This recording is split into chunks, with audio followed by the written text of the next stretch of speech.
recently I've seen a very big influx of a lot of you in my chat. And so I thought, what better thing to do in today's stream than to introduce you to all of my lore. So today we are going to be doing the Lexiemariex lore stream. Everybody cheer! Everybody cheer! However, there is a slight new thing with this. A little bit of an edge, a little bit of a hidden detail, which is I made this lore stream over a year ago. I made this presentation in April of 2025. I thought I made it in April of this year. Clearly, time is just a part of our imagination. It isn't actually a real thing. So I'm going to be showing you this presentation and we will be seeing what 2025 Lexi thought was very relevant lore to me, because I got a lot of it. I know I seem like a very simple girl, but I've been a lot of places, I've done a lot of shit, okay? So if there's anything that we've missed at the end, I will open it to the crowd for questions and we can discuss, okay? We can discuss. And then afterwards, I found an extra presentation from 2024 that we can also look at that talks about me as a streamer. So we're gonna see how the Lexiemariex image has evolved. Ching. If I had a photo card, if I had a photo card, wait, I'm gonna work on some photo card poses for you guys. One in the chat if you'd like this as a photo card. What about,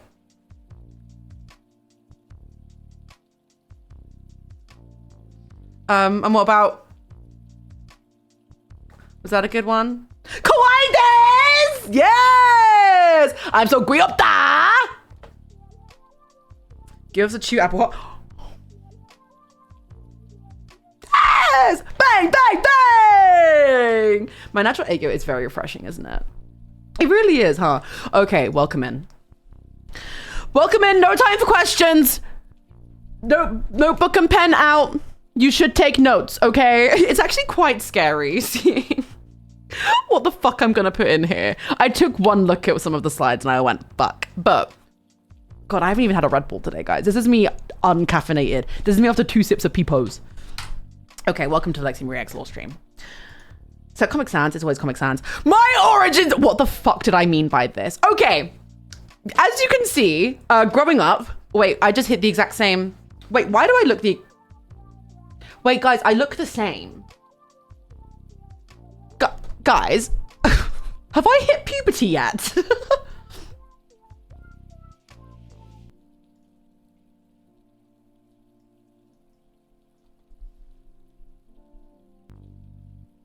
I don't think I've hit puberty yet.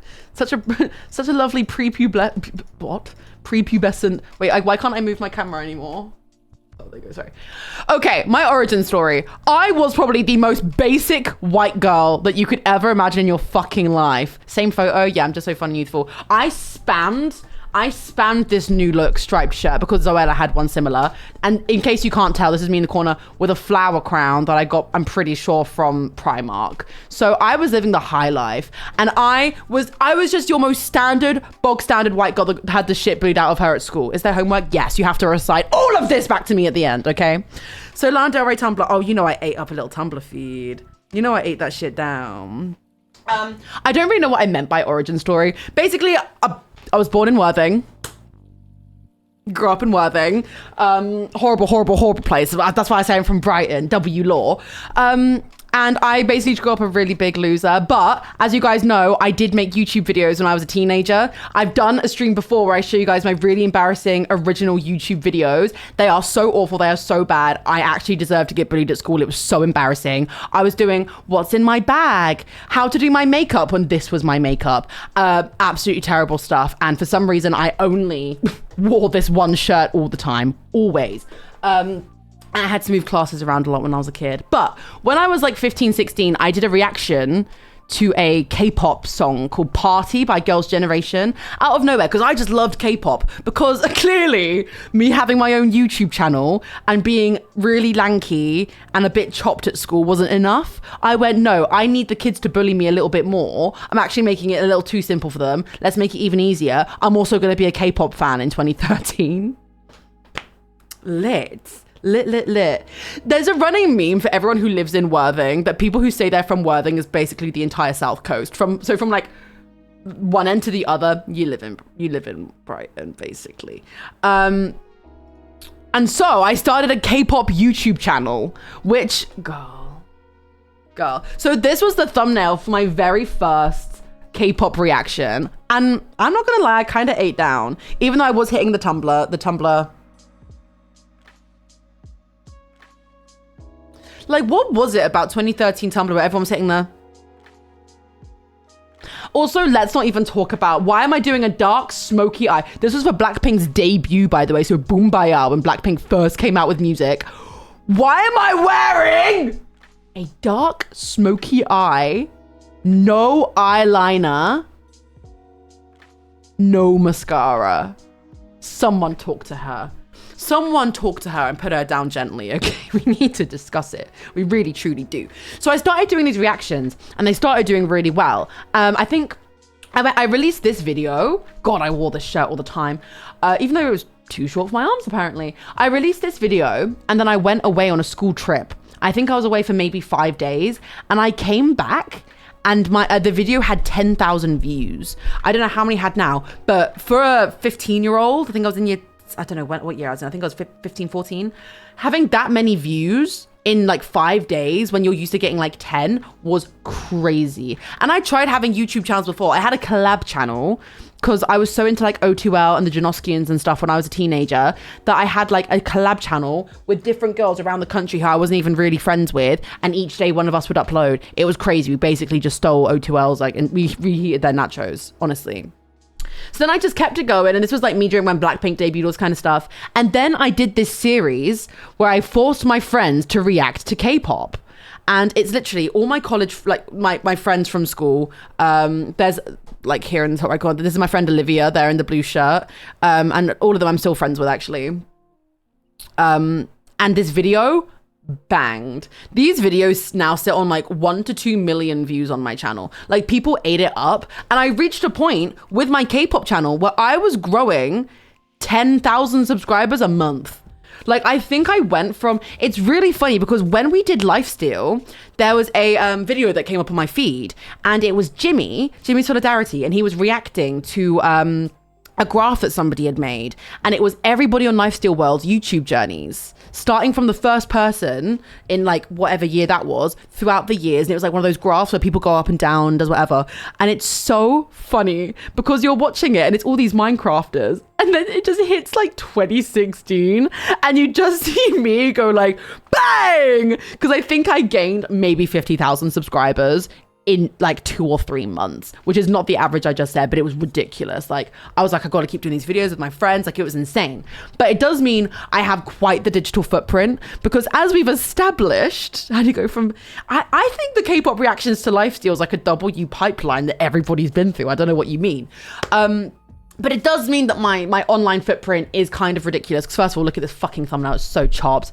But also every phase I had in my life learning how to do my makeup, every time I had really bad skin, anytime I did anything, is all on camera. And I have a very vivid reaction of one of my reactions. I'm pretty sure it's my reaction to Fire by BTS. I had such bad acne on my forehead. I did the entire video like this. Like the entire video, you don't see like my forehead.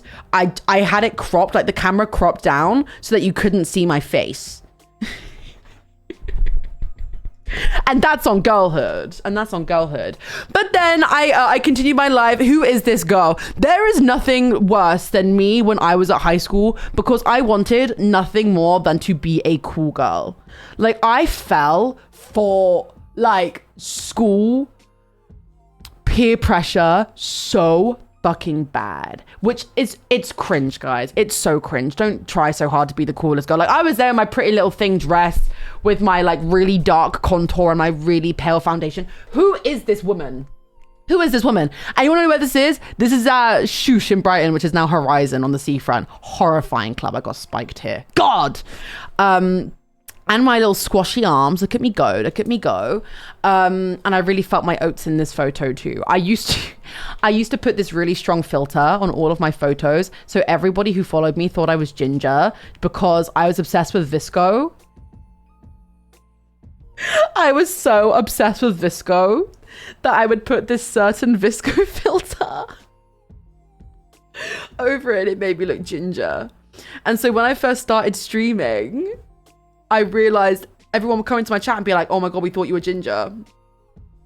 Nothing wrong with that, obviously, but I'm not. And I realized I couldn't understand why people were saying it, because I grew up in I don't know, do people still bully people for being ginger? That's so cringe if so. But back in back in my day, people used to get bullied for being ginger. I don't know why I didn't get it.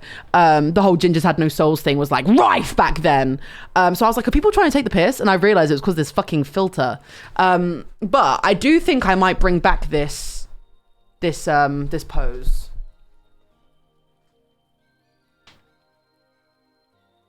I think the key point, don't worry guys, one-on-one lesson right now, how to hit that good pose. No visco filters a Candyman.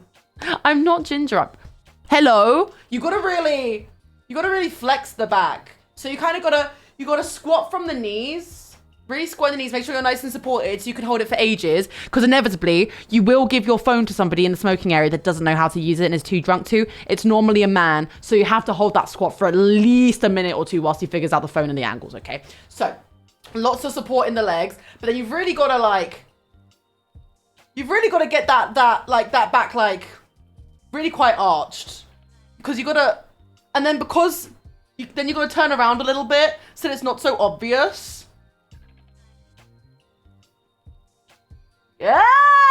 Yes! Come on now. Come on now. I've actually also got a really flexible back. Fun bit of W law. Somebody once took a photo of me in my school study room where I was stretching and I go like this.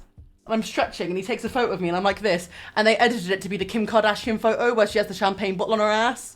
Because for some reason I just have a very flexible back. Fun. That's really fun. Can't be healthy for you. I don't know. But wow. God, there's so much lore. I got so much shit for making YouTube videos, by the way. I got bullied. Crazy. Beauty is pain. Exactly. Be sure to post your photos hitting that pose with hashtag, I don't know, I can't even finish the bit.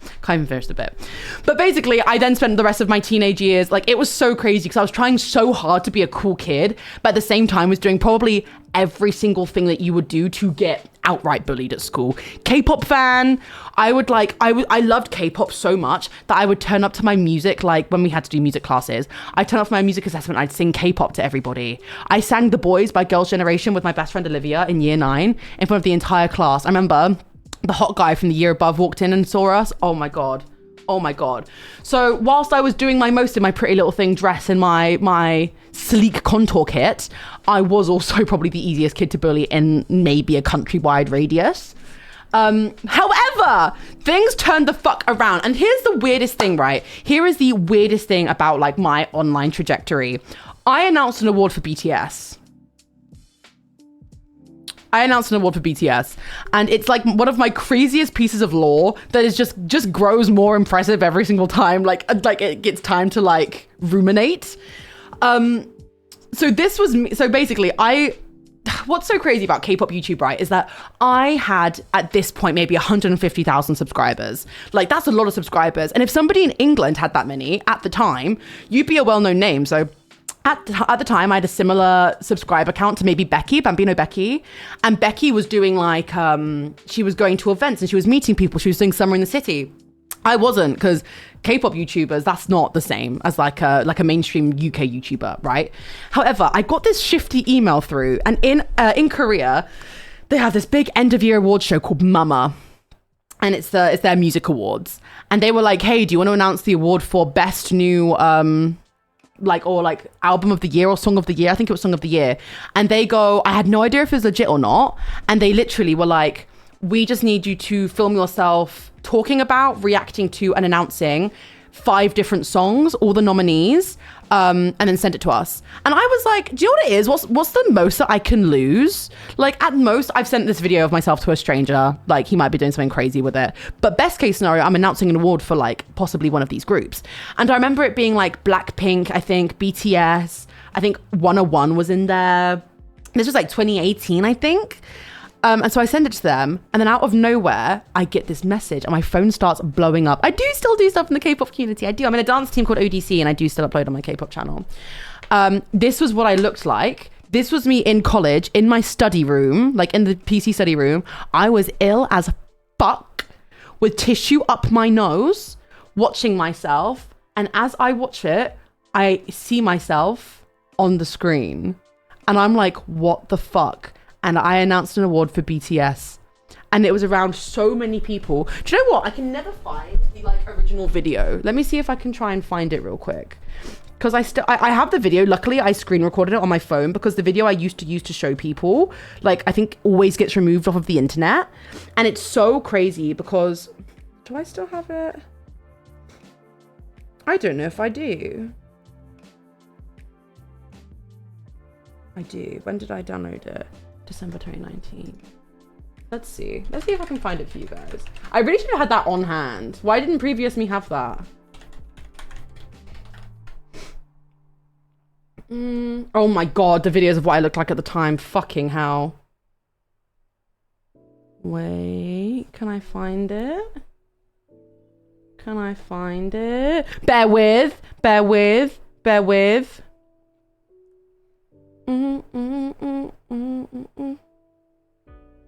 don't know if I can find it. Oh no, here we go. So look, this was the video.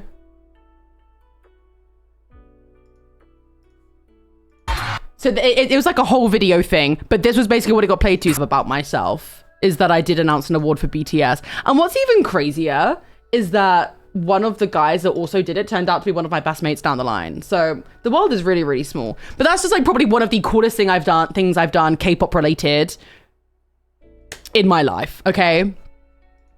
Ah!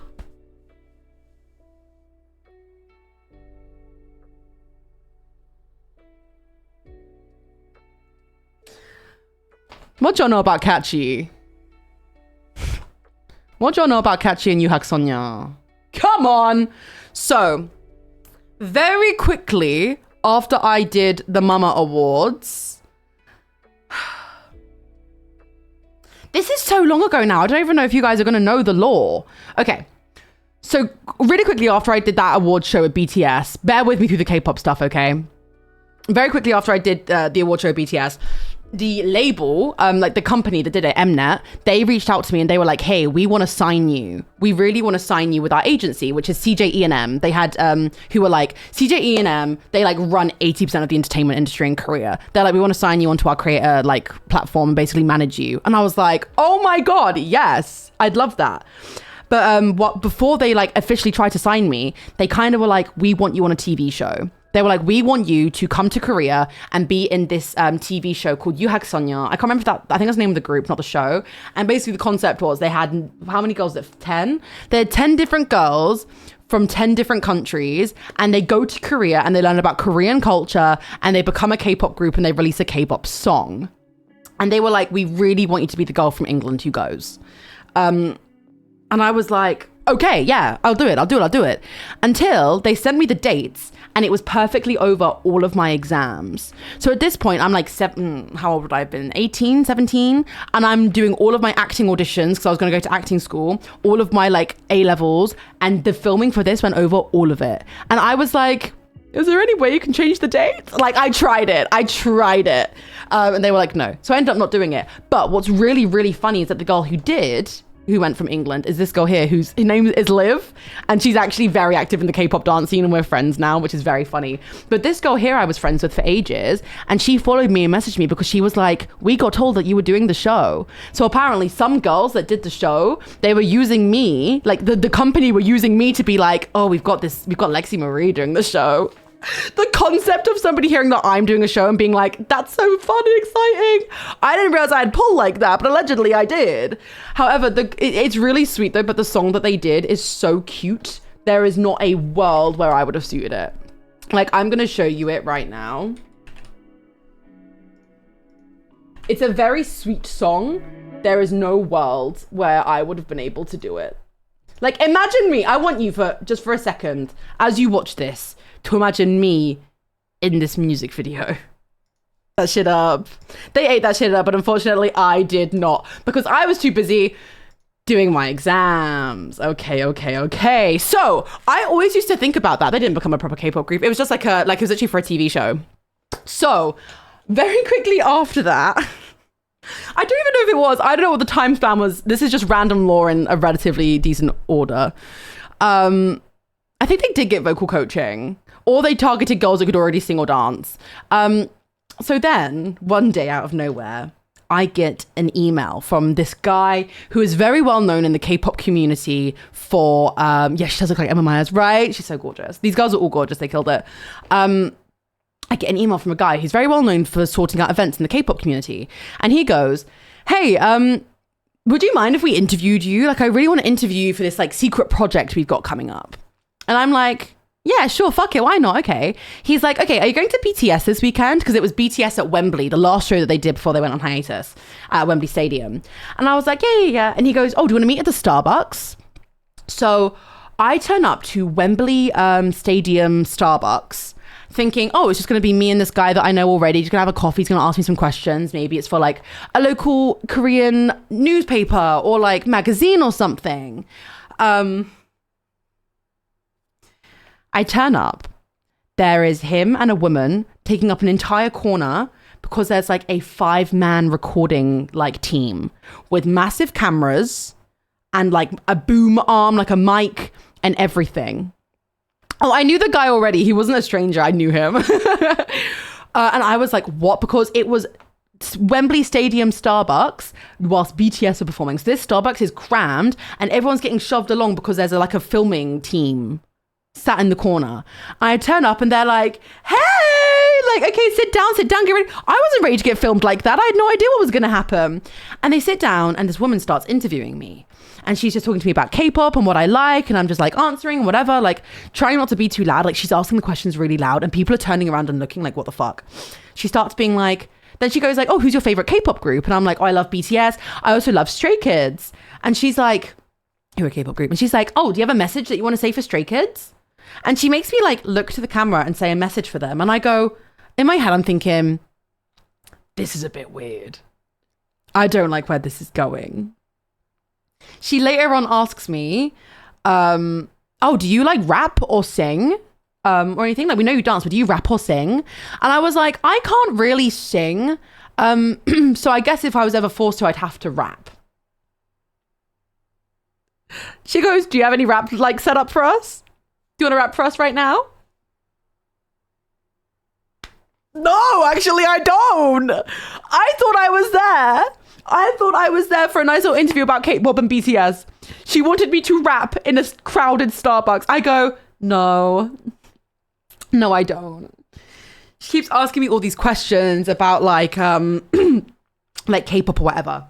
And at the end she goes, should we tell her? She goes, we want to create the world's first UK K-pop girl group. And we really want you to be a part of it. You'll be training every week. We'll debut you. You'll go over to Korea. What do you think?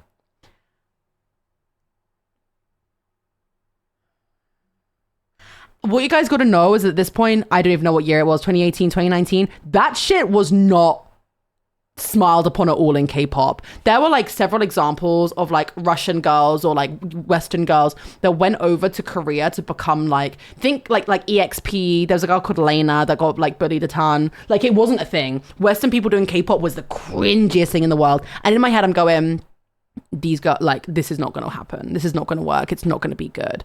And I was like, oh, yeah, that sounds so fun. And in my head, I'm like, if I just smile and I'm really nice about it, I can just get out of here and go. And she's like, yeah, what do you think? What do you think? And I'm like, oh my God, wow, yeah, that sounds awesome. That sounds awesome. I vividly remember going to Nando's afterwards and telling my friends what it was. And they were like, run, girl, run. And I was like, it's just not for me. It's just not for me personally, but whoever it is, good luck, you know? It just, at the time, it wasn't a thing. We didn't have like Cat's Eye at the time. We didn't have these global girl groups. It was like, we're going to get 4 British girls and we're going to make them a K-pop group singing in Korean. And I was like, I just don't think this is going to work out very well, but good luck on your ventures, girlies. A week later, I'm working at my pizza job and I get an email being like, hey, we really want you to like audition properly for this girl group. Can you send a video of you singing and a video of you rapping and a video of you dancing? And can you just send it forward to us? I didn't, because I was like, I don't want to be a part of this. Like, no issue. Like, it's one of those things where I don't want to be a part of it. I'm not shitting on it. I don't think it's going to go very well. But like, good luck. I'm not your girl. But I just didn't respond because I was like, I feel really rude if I don't, because I was so down for it during the interview. So maybe I'll feign ignorance.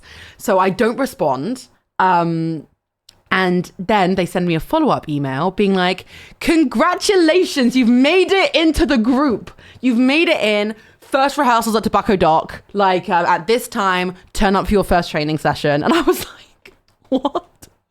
What? No, I don't want to do it. So I just didn't show up. To this day, I don't know what happened that day that I didn't show up. I'm guessing they kind of must have had a backup because I wasn't responding at all. And what's really funny is that the woman that organized the girl group later judged a dance competition that I performed at, and she gave me like the dirtiest, like it was crazy. But give it a few months and this girl group debuts, and they are called Catchy. And I actually knew all three of these girls. I didn't know this girl very well. I knew all three of these girls because they were part of the K-pop dance community. And God bless these girls, because actually me and this girl had beef because we were talking, well, I was talking to her ex after they broke up, obviously. So she hated me. And they released this song with this music video. And let's just say it wasn't accepted. Let's just say, no, they got the absolute shit ripped out of them. I felt so bad. But also a sense of, oh my God, I dodged a bullet. That was nearly me. Because they wanted me to be the center member of Catchy. And I had to be like, I don't think it's for me, sorry. And then air them. Shandria, God, my law, I don't think you understand. My law runs deep. And if you know, they were everywhere. K-pop fans took them in their teeth, ripped them apart and threw them aside. They were like making up rumors that were going viral, and like people were believing. So he was affiliated with Felix because it out like yesterday. Hey! Oh, we'll get there. Oh, mama, we'll get there. And God bless them. I think they're now in like a different, I don't even know if they're active. I know that this guy is still active in the K-pop community. I think this girl just does her own thing now. And I think this girl moved back to Spain, I think it was. But they got ripped apart. But I was supposed to be in the video. They didn't deserve it being that bad. But at the time, I did like, I really didn't like the woman who organized the group, because these girls got done so dirty, because this woman who organized the group made no effort to actually really make them a good group or make it a product of any quality. She really threw these girls into like a recording booth with little to no training, and then when they got thrown under the bus and ripped apart by the internet, she didn't really do anything about it. So I did this quite scathing tweet, and some girls in the K-pop dance community found it and thought I was shitting on the girls. So I got into a fight with some of the UK dance girlies as well, which is so awkward. I think we're all good now. We've spoken since. They were actually active until 2023. Yeah, they changed their name into a different group. So yeah, I was supposed to be in both of these music videos, huh? I was supposed to be in Yuhak Sonya instead of My Lovely Friend Liv. Glad she did though. She's gorgeous. She killed it. And I was supposed to be in Catchy, this K-pop girl group. And that could have been my first public cancellation. God bless. For some reason, I just posted some random photos of me in a Domino's and outside GBK. Don't know why I did that. Oh, I don't know what the point of that was. But then, possibly, Catchy's debut song got stuck in my head. I know every single word off by heart. God, that song was so everywhere. Do you want to see it? I just want it to sound like I'm initiating bullying. I don't want it to seem like I'm being a bitch, because it's not good. Like, to no fault of the girls. Oh gosh.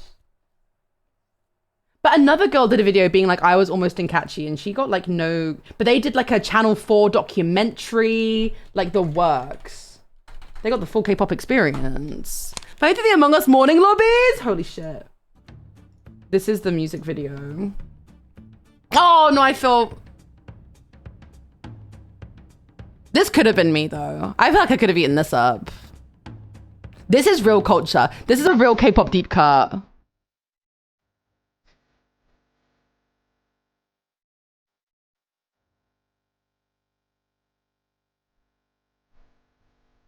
$200K views. I think they went so viral online.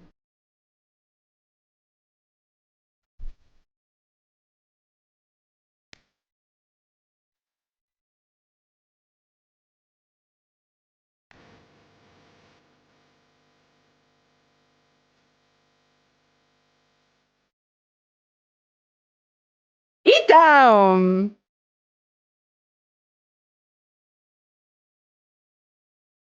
Now how much of me in here? I feel like I could have eaten it up. Your turn. Last cards. It's just.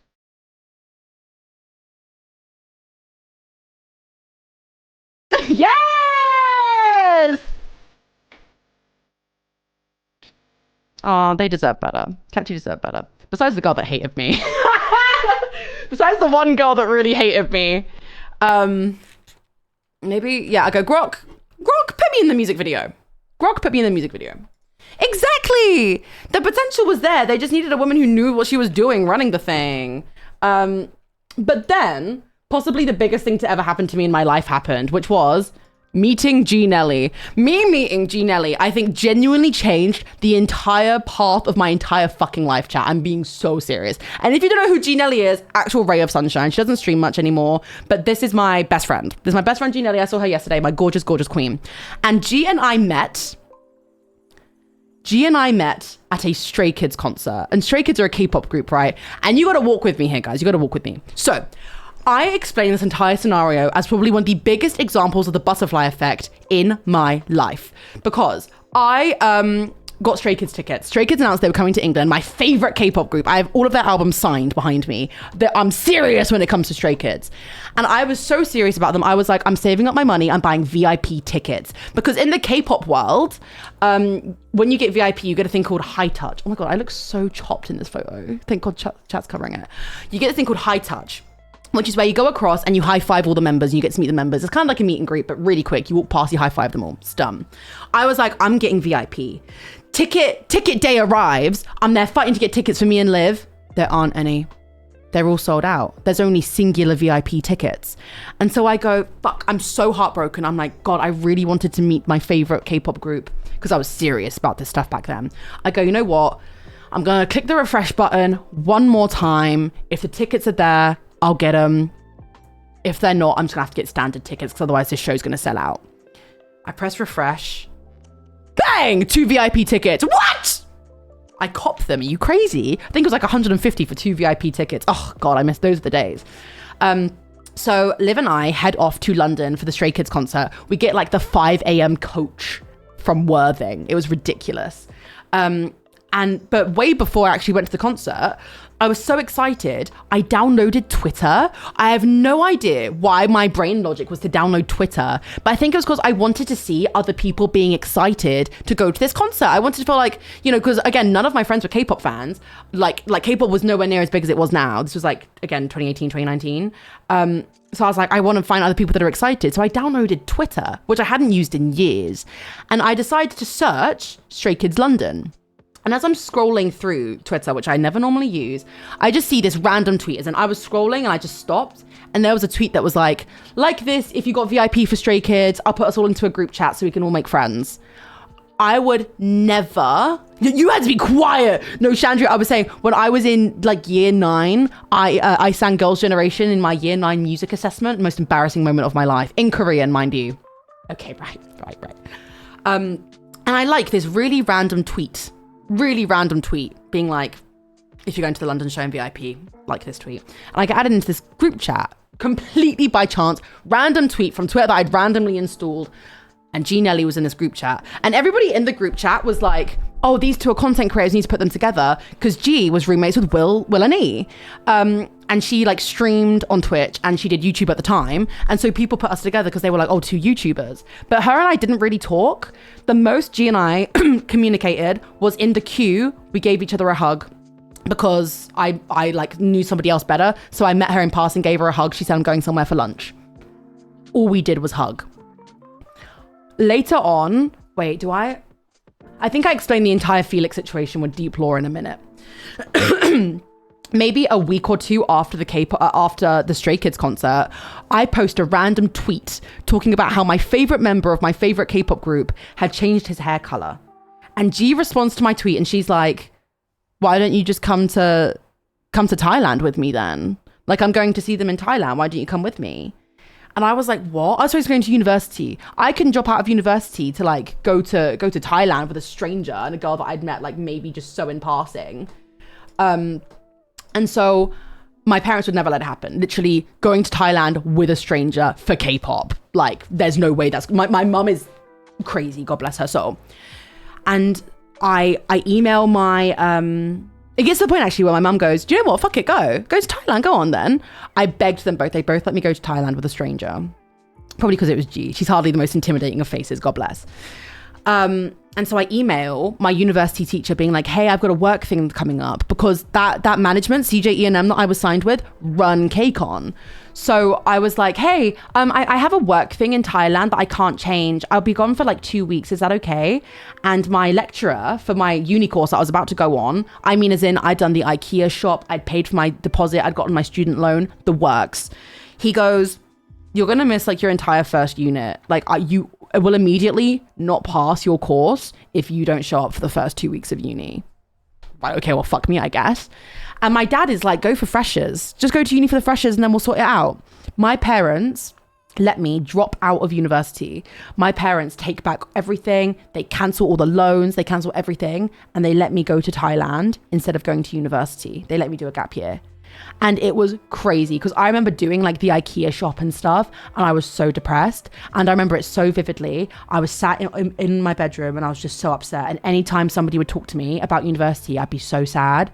And my dad was like going down the stairs and he like stops and he comes in and he just goes, Lexi. And I'm like, what, Dad? He goes, you don't want to go to university, do you? And I was like, no. And I just started crying because I just had this gut feeling. I don't know what it was. I had this feeling in my soul that I needed to go to Thailand with Ginelli. This girl I'd never met. I had this feeling where I was like, this is important, which is crazy because like if any other situation, it's like, oh, you've been invited to a trip somewhere, but you need to go to uni. You just be like, okay, I'll go a different time. In my gut, like in my soul, I knew that I had to go on this trip. And they cancelled everything. But what they didn't cancel was my Lexi going to university party. So people start turning up to the house. And I'm like, oh, what's everybody over for? And they're celebrating me leaving. Because I was supposed to go to Plymouth, which is like other side of the country. So people are coming over, they're bringing me presents. They've got me money. They're buying me student handbooks. They're giving me advice. And I felt so guilty that I ran upstairs and started crying. This was like maybe a week after we decided I wasn't going to go. And my dad had to announce to everybody at the party that I actually wasn't going to university and I was instead going to Thailand for 2 weeks.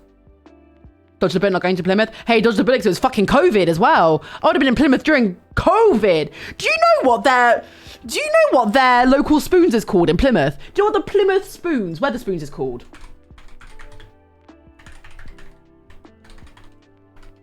Okay, why do I search that and it comes up with death? It's called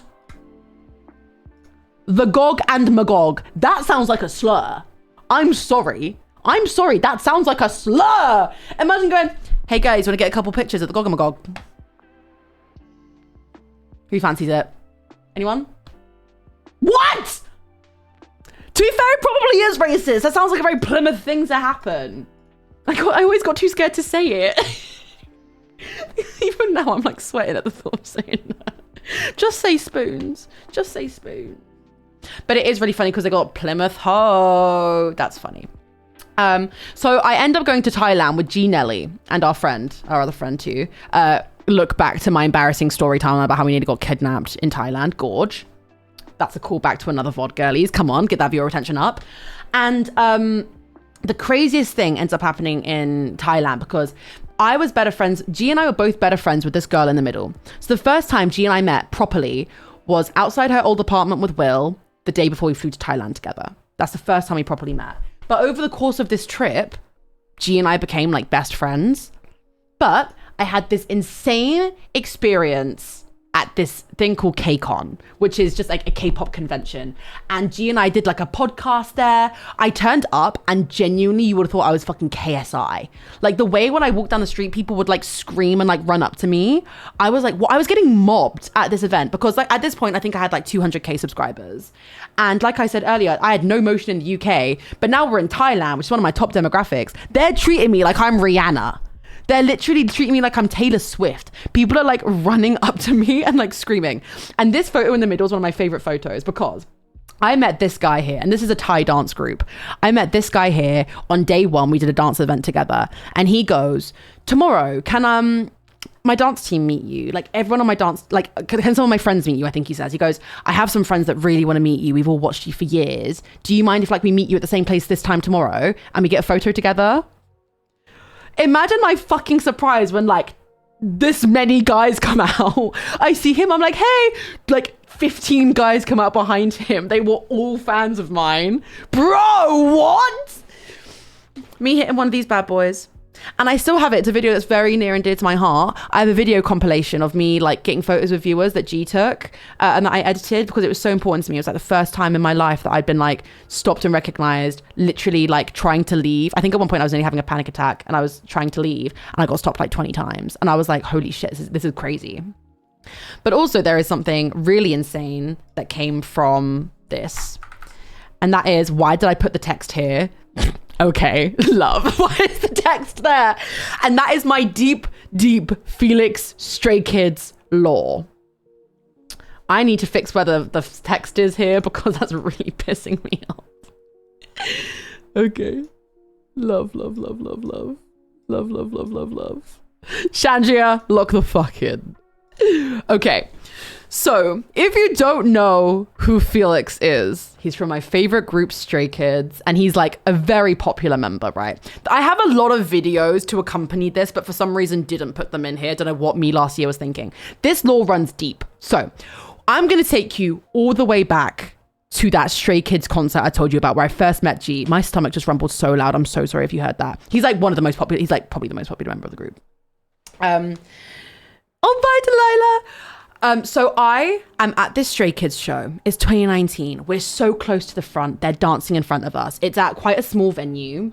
It's at OT Brixton Academy, which one of my favorite venues. And throughout the show, Felix is always on our side of the stage. So imagine the stage. We're on like the left side. He's always on this side. And my best friend Olivia keeps turning around and she's going, Lexi, he keeps looking at you. Like he keeps looking at you. And I was like, shut up. That's so, our eyes connected from across the crowd. Like, girl, shut up. But he's looking over in our area of the crowd so much that the little girl in front of us is going, Felix keeps looking over here. Felix keeps looking over here. And Liv keeps going, I think he's looking at you. Wouldn't that be crazy? And I go, girl, shut the fuck up. This is not a Wattpad show. This is not a Wattpad fan fiction. And one of the first times, you know how they do talks throughout the show? They'll do moments where the artists talk to the crowd. They turn the lights up and they do a bit where they all start going, I can see you, I can see you, I can see you. And Felix looks at me and points at me and goes, I can see you. But again, I'm in a big crowd. Liv's going, Lexi, he's pointing at you. And I'm like, no, he's not. We're at Brixton Academy. Huge venue. Not super, super huge, but it's a big venue. There was enough people there. What's the total?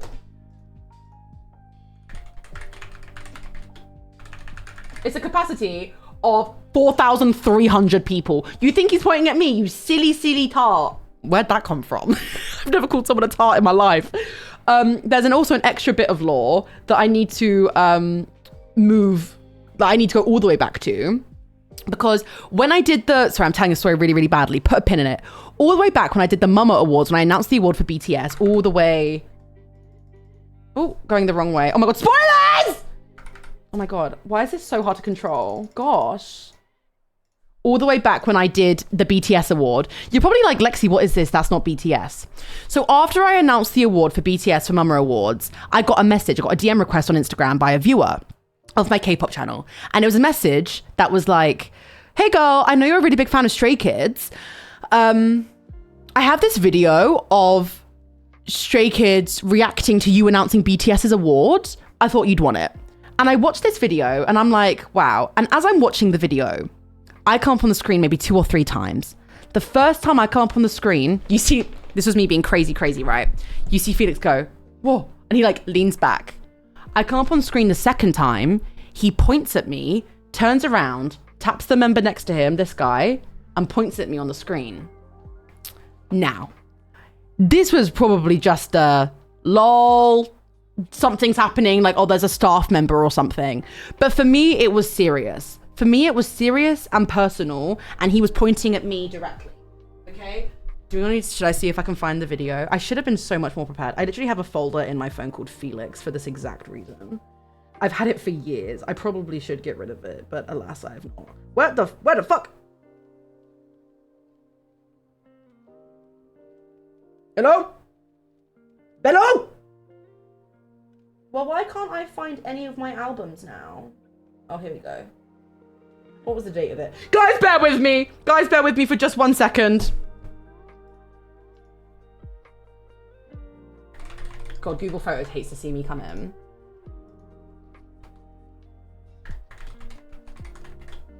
What year was it? What year was this? What year was this? 2018? Bloody heck. Bloody heck. Okay, here's the video. Please load. There's BTS here. Here's half of Stray Kids. So, this is how crazy I was, right? And how set I was on having like a YN moment, right? I was like, it's a nothing burger, guys. It's a nothing burger. So I talk for the first time. He jolts back a little bit. Wow. I go, oh my God, he's so in love with me. I think nothing more of it. I talk there. He points, turns around and points up at me. This was definitely just a big fat coincidence, right? Surely. Big fat fucking coincidence. Surely it's a big fat fucking coincidence. So that's why at the Stray Kids show, Olivia kept being like, he's pointing at you. Like, I think he's pointing at you. He definitely knows who you are. And I'm going, nah, he doesn't. It gets to the high touch after the show. Oh no, there was a really lit moment during the concert, right? Because this is like 2018, 2019. I'm like, you know what, Liv? I'm going to test this. I go, Liv, I'm going to test this theory that he keeps staring at us, right? I'm going to test it. It was 2018, please bear with me. His big thing, his little thing that K-pop fans always used to do for him, he loves hitting a whoa. Fuck, I hate times changing. He used to love hitting one of these bad boys. Oh, he loved it. Oh, bring back 2018, 2019. I go, Liv, watch this. He looks over. Bruh, I hit one of these bad boys. He hits one back. You having a fucking giggle?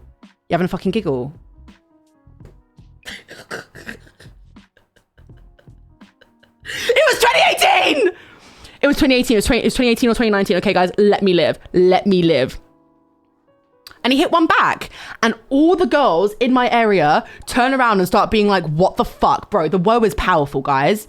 Use that power wisely. That shit powerful.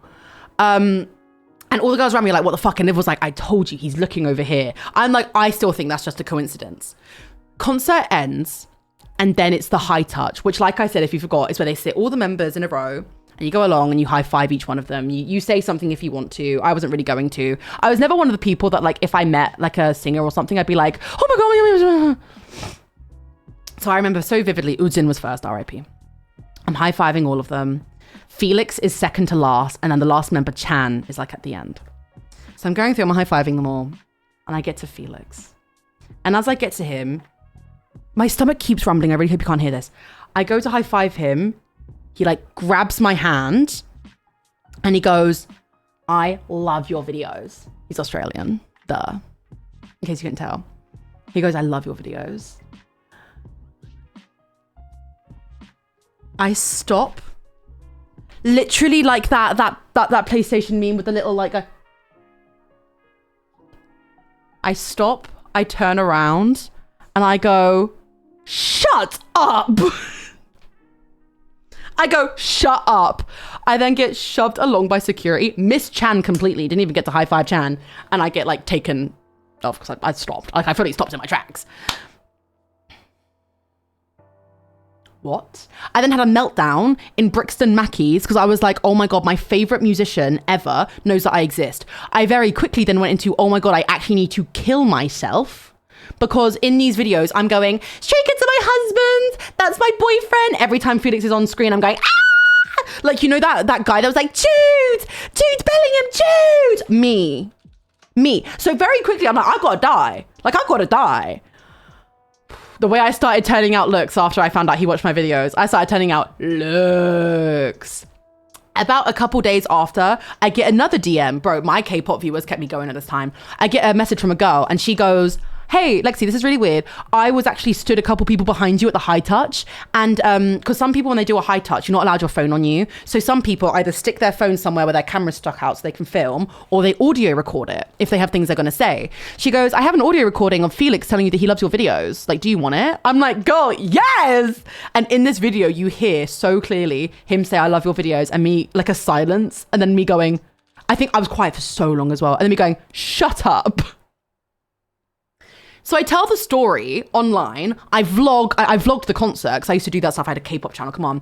I tell the story. Fans run with it. People are posting it translated. However, shut up in English. It's like, I mean, I can try and find it if you want. However, when you say shut up in English, it means like, oh my God, stop it. Shut up. It doesn't translate very well. So I then got low-key cancelled by Stray Kids fans because people were translating my vlog, and people thought that they were like, shut up. They thought that he said that, and I went, fuck off. What date was the, okay, September 2019. Just a sec. So I did get a little bit cancelled. Google Photos, welcome back. What date did I just say? December 19th.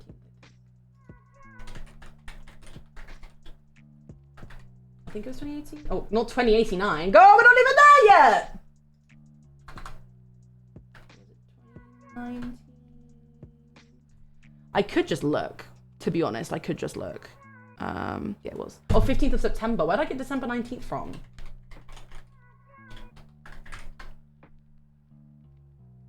Is this it? Okay, this is it. You have to really listen up, though. You have to really listen up. It's just a blank screen. There's nothing to watch, okay? There. So it happens very quickly. You can't hear me say shut up very loud, but you... like, God bless, you can hear the other member who clearly wants to go home going, hello, hello, hello, hello, hello.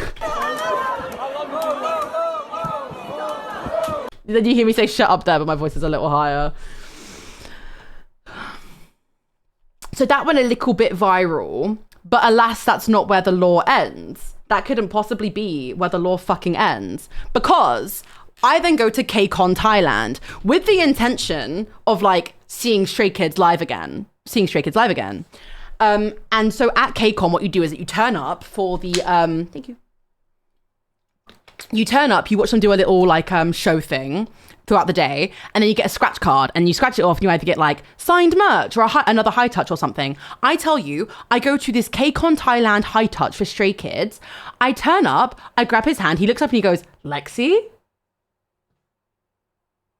Huh? He literally looks up, he goes, Lexi? That's all he's got time to say, because then I get moved on to the next person. I go, what the fuck is going on right now? Like, what the fuck do you mean that I'm at this high touch for him and he's turned around to me and gone, Lexi? Huh? What do you even mean by this?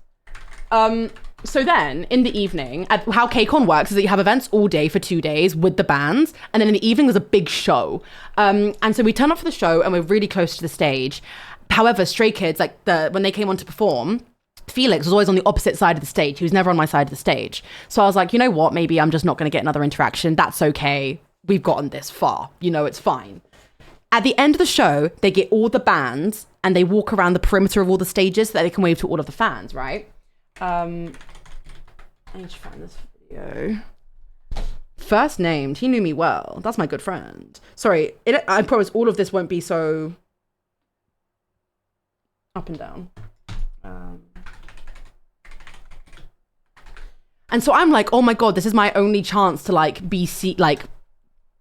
to have this interaction, right? Where is this fucking video? Why can't I find it now? Hello? Sorry guys, I should have been more prepared.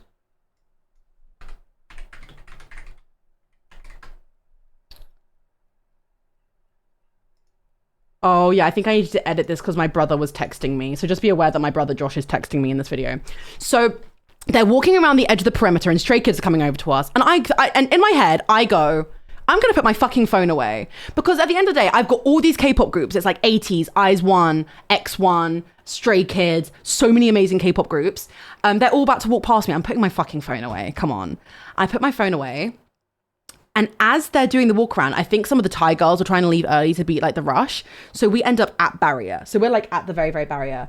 And this happens. This video is taken by like somebody in the crowd, like up in the crowd, taken down. So think, this is him walking around the edge. I'm sat down here. This happens. Please ignore my brother calling me in this. I hope he doesn't. Wait, let me watch this back real quick first and see if my brother texted me anything weird. Not that he would have, but just in case there's any like info. I don't think there is. I think he's just texting me about turning up late to something. Oh, he's just talking about leaving the house and making it to a surprise party. I think we're in the clear. Oh no, okay, this happens. So this is him walking here. I'm sat here. This happens. We walk along. He bows at some girls next to us, and then he does this. He sees me in the crowd, points at me.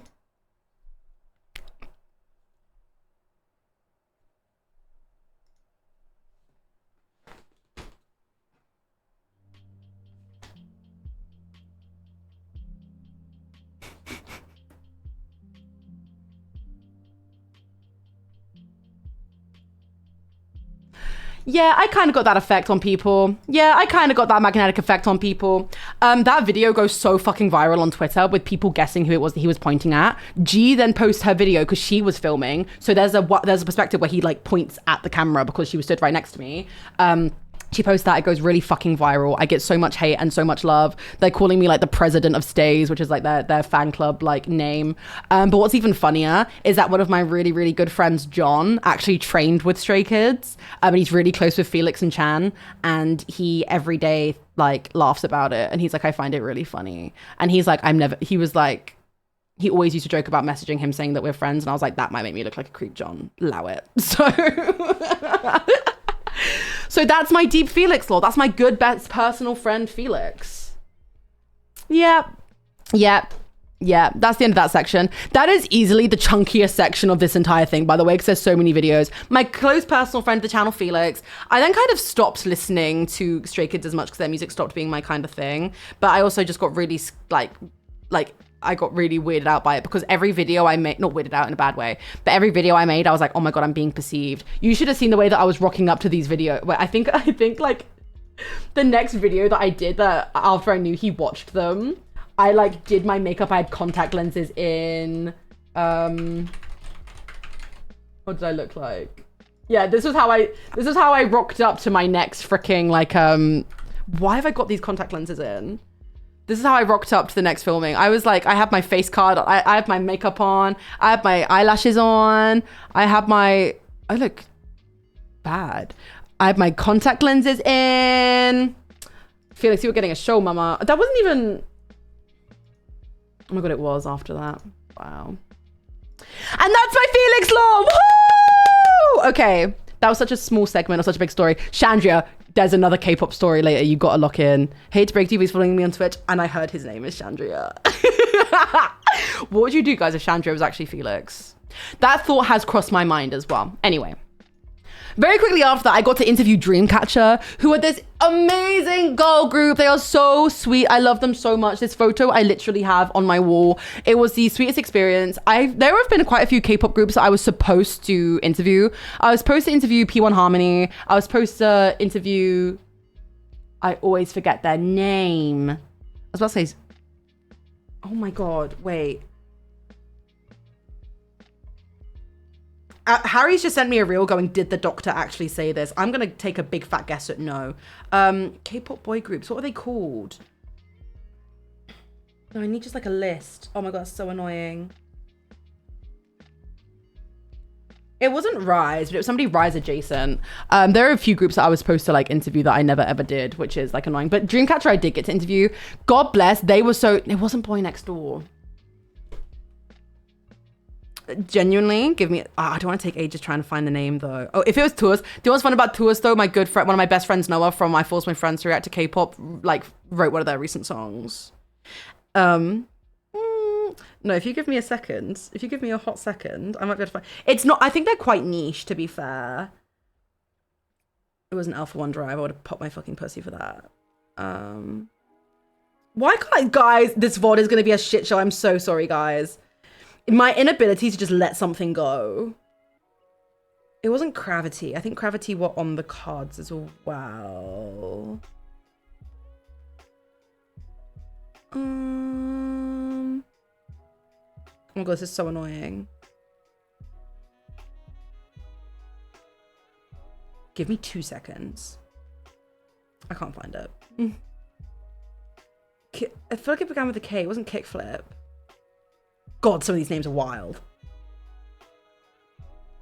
Who was it? It wasn't MCND. I also would have screamed if that was the case. Really can't think of it. I really can't think of it. Oh, no, I've danced with One Us, though. I danced with One Us at KCON. There's a video of us all dancing together. It was really fun. They recognized me at the airport because we danced together so much over the weekend that at the airport they waved at me and all the fan pages took photos of me. Imagine me leaving KCON, everybody being like, who is this girl? Who is she? I really can't think of who it is. It's really embarrassing. And I've spent so much time trying to look for it just to not find it. I feel like it began with an S.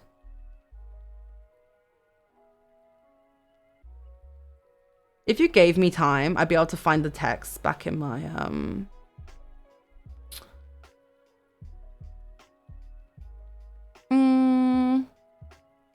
Oh my god, wait. No, I know what I can check to find it. My friend Pan texted me info about the group. There's a guy in the group called Hunter. Hunter. Okay, there's a Thai member called Hunter in this K-pop group. Somebody run and find this. K-pop group with member called Hunter. No, it's gonna say fucking K-pop! Zykas. Zykas. It was Zykas. Duh. How could I have forgotten that? But anyway, sorry. I got very distracted again. I'll lock in again. Got to interview Dreamcatcher. They bared with me. Oh my god, if I'd have seen you say that, Holes. Sorry, I'm evil. No, you were right. Dreamcatcher was so kind to me. They said that I was like a golden retriever puppy because I was so nervous because you walk into the room and it's silent. And obviously there's a translator because only Yuhyun speaks English. And me and Dami, bro, pure sexual chemistry. The top comment under the videos are people being like, bro, why are you in, I think Dami's in love with you. Like, me and her were like besties. She like had her hands on my shoulders, and there's a point where we're talking about like Girls' Generation, but we're like whispering to each other, and they were so cool. We actually hung out like a couple times over that, and I got to go to their show, and they're really cool. They were like the nicest girls ever, and they were really sweet to me, and they're really funny, and they're so beautiful, and I adored them, and they were really fun, and I appreciate this so much, and I would love to interview more people. But I also learned it's really interesting what companies say to like get rid of, because there was one thing where I was like, I asked like fan questions to them, and at one point one of the girls is like, also, did I point, this is Yuhyun, I pointed it to you. One of the girls said something about, I'm going to get loads of money, and the company will like cut that out. Like, there was so many random things that their company were like, cut that out. They're not allowed to say that. And it was just the most normal stuff. Anyway, I digress. Got to interview Dreamcatcher. They're lit. I love them so much. I then was in a CBBC show.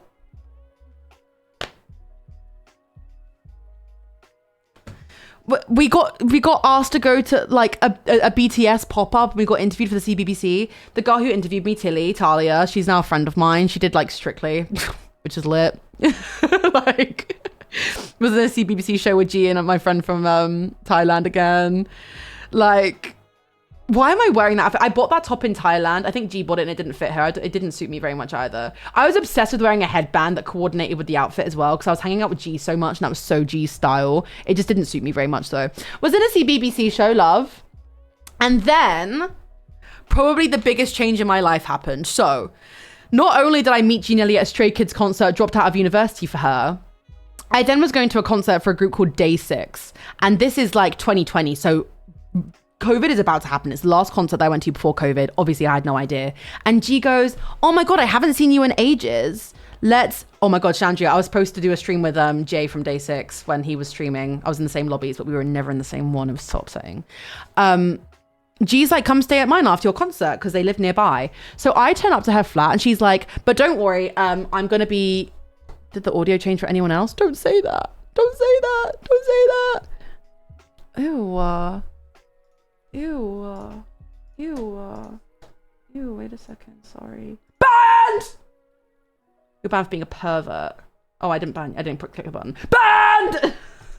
I didn't click the fucking button. That's so embarrassing. And she's like, but I'm going to be streaming. So when you turn up, so you might have to be quiet for a bit. So I turn up and she's streaming. And in the end, she's like, Lexi, get in the stream, get in the stream. And that's where Chaos found me. Chaos Bullet in chat. OG as fuck. G made me make my Twitch account right here and then because I did this stream with her and the stream ended and she went, also Wex is where Wex knows me from. And G goes, make a Twitch account. You need to start streaming. She's like, have you ever thought about it? And I'd streamed a couple times on like YouTube. What's so funny is when I stream on YouTube, I get like 600 viewers because I had so many subscribers, but I didn't realize how many that was at the time. And it used to be me on my MacBook in my living room just chatting shit. And so G, for my birthday that year, got me a microphone and, well, I think she gave me her old microphone and she bought me the Logitech C20 camera. And I started streaming from that because I literally just turned up after a show, turned up to G's and G was like, you should start streaming. And that's how I met like Simon and everybody. Like they were all in this stream and they were all like, who's that girl? And G was like, you should start streaming, Lexi. And then began my streamer era. That was my first charity stream. £500, suck your nan Johnny. This was me like hitting 100 followers. I don't know if this is subscribers or followers. I think it was subscribers actually. But I used to have like the little like progress bar and anybody who watched my streams at the time would know, oh my God, it was so chopped. My top viewed clip on my channel is from my first stream and I knew so little about tech, nothing changes. Steak! Oh my God! Steak Bake, I was thinking about you the other day! I was like, where's my guy? Where is Steak Bake? Bro, gang! Why did I just say that? I don't say stuff like that. I don't know. I was at Greg's and I was like, bro, I haven't seen Steak Bake in chat in a minute. I hope he's good. Sorry, it's just me being parasocial. Don't worry about it. And so when I started stream, I was using my mum's work computer, which if you don't know anything about computers, to put it simply, work computer do not work for streaming. So my first stream is me trying to do just chatting. I tried to play League of Legends. PC wasn't working. So for a solid few months, every stream I did was me just chatting, playing music from my MacBook, not even through like this, on my MacBook. And anytime somebody would sub, gift subs, raid me, anything, my entire stream would shit its pants and drop like 80% of its frames. And those are my streams. And the first game I ever played on stream was Life is Strange because Toby Jizzle told me to play it. And he said, I think you'd love this. And then eventually, with the money that I got from streaming and from working my job, I bought my first PC, my first gaming PC, which is a PC we use for Fireball Friday now. I bought all my stuff and I worked really hard for it. And it was like the best day was like when I spent like $1.5 grand because I'd saved up so much. Starting on Pico, literally. I spent like $1.5 grand, $2 grand on all my streaming stuff. My SM7B, which is the same camera I use now, the camera that I use now, my Go XLR, like it's all the same stuff that I use now. Besides the actual computer. It was a really big day and it was crazy. And I honestly feel like, you will never have community like when you first start streaming. I love this community. I think we're the goats, bro. This community right now is the goats. But there's something about when you first start streaming and really being like a speck of dust in the ether that is Twitch and people finding you and being like, hey, I want to keep watching her, even though she is so clearly like, right, Shan? Like there's something about it that is just like the sweetest sense of community. I didn't even have a starting soon screen. So I would start stream and I'd sit there and just wait until people would turn up. And you had like Dylan, who's a mod, Jacob, who's a mod. Like I'd have these like same 5 or 6 people every day. Like it was crazy. I still could name you all 10 of my original like top 10 chatters because it was just the craziest thing to me that I was like, wow, 10 people are sat watching me yap. And every Thursday, I used to go and buy a bottle of amaretto from the local co-op and drink a whole bottle of amaretto on stream. But I don't know, I couldn't even tell you what I was yapping about at this point. I don't know what, I literally just sat and did just chatting for hours every day, every single day. And I know I still do that now and some things never change, but at least I buffer it with some other bullshit. I don't know what I was talking about for so long. Insane. And then, obviously, that's how I met all of my friends. So my first party, so obviously I met Becky. Becky and I were very close friends at the time because we both just moved, like, been integrated into this London group. Obviously, G and I were best friends. That's how I met Talia and Freya, Talia Mar, Freya Nightingale. Charlie Roxburgh and I met at an Eleanor Neal party. So the first big party I went to was Eleanor's like 21st. And she did a huge party. That's how I met like James Marriott. I met all of them there, George Mimulus, all of that lot. I met them all at this party. I just started knowing everyone. And it was really fun. Like this time, oh God, my hair used to just sit pretty, huh? I was really quite coquette, wasn't I? I was a yes style baddie. And it was just like such a time. It was such a time. Like learning about this like other life. And because again, I was making these K-pop YouTube videos. Steak Day! Thank you for the 31 months! I appreciate you, goat. Because obviously, again, I had all these YouTube subscribers. I had like 200,000 subscribers. But nothing really to show for it. Didn't have money from it. Didn't have anything like that. So this is my first time kind of seeing like what the content creator world could be. Instead of just making YouTube videos on the side for the love of the game, these were people that did it for a living. And it was like an entire new world to me. And I met so many people. It was genuinely awesome. And then that was when the Among Us era started, my OG Minecraft era. People used to make memes of me all the time. It was so lit. Bro, this is like literally the most COVID thing you'd imagine. We were in like these really like, we were in the morning Among Us lobbies, the like Wolfabella morning lobbies. We had this group where before Brighton group, it was just the EU group. And it used to be like the Yogscast guy Sips, his morning lobbies. Like we'd all play in together. Kay Wordley, Taz, Claire Siobhan, Aliska, Koji, Yazzie, Pasta G, Harry Silva. There's so many people. We used to play every single day, all day. And then I played in like the Hafu lobbies. I played with Hafu and Toast. Tina, Kitten I used to play with. Janet. All of that lot. That was just my life every single day. I'd wake up at 10 a.m. I'd make myself a sneak energy. I'd start streaming at 11 a.m. My starting song would either be a Talia song, a Hoodie Allen song, or an SX song. I'd play Among Us with the EU lot for 3 hours. We'd all play Valorant or like a friend slot game together, like Minecraft or something. Minecraft being friend slot back at the time. And then I'd play Among Us with the Americans in the evening. I would stream for like 10 hours every single day because it was COVID. What else could you do? I had no idea about Dream SMP. I had no idea about anything else. I knew about my Minecraft world that I had with my mates where we just build houses and chat shit.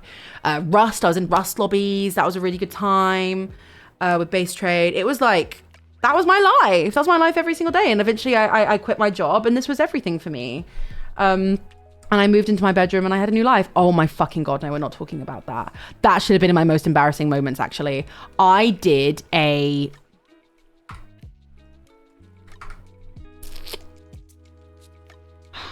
There was this event called HallUCon. And it was like a London event and it was a live stream. And they got like K-pop performances and stuff. And me and my friend Kai ended up hosting it. But one of the elements of the show, you guys are going to crease at this. One of the elements of the show was that in between it, there's like K-pop performances, there's K-pop interviews. And in between that as well, there's fashion segments where they got Korean clothing brands and they had us model it. You know what's so funny? The guy who filmed this was also Noah, who did the tourist song. So there are these videos out there on the internet and it's me wearing full hanbok, traditional Korean clothing in the streets of London. All over those goddamn streets of London. And they are so embarrassing. So embarrassing. And I really should have not done this. I should not have put this in there. I should have done it. Should I see if I can find a video? God, this is hell. God, this is hell. God, this is hell.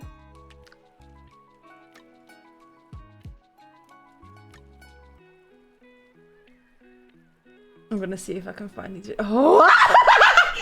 Chat, what I'm about to show you is easily the most embarrassing thing in the world for me.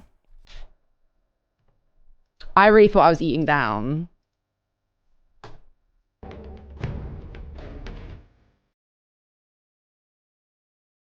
But they had me and my friend Kai hosting it. We did it for free. It was so much work. It was so much fucking work. It was crazy. I like hosted an entire live show, but there's no record of it.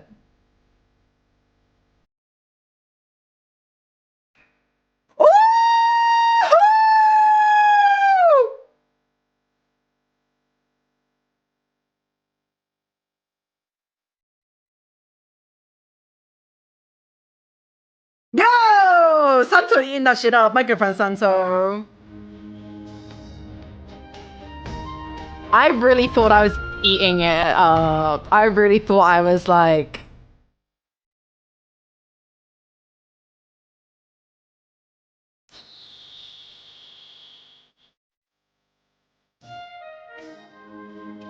No, you guys just don't get it. You guys actually just don't get it. Look at the anime pose I hit.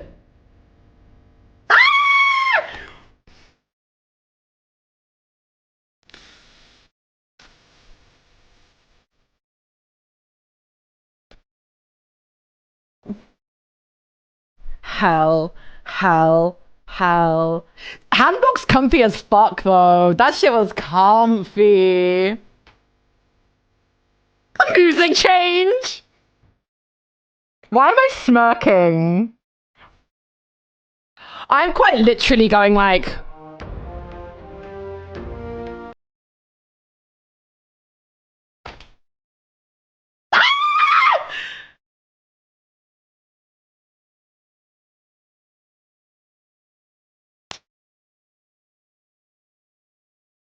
Oh my god, this shot.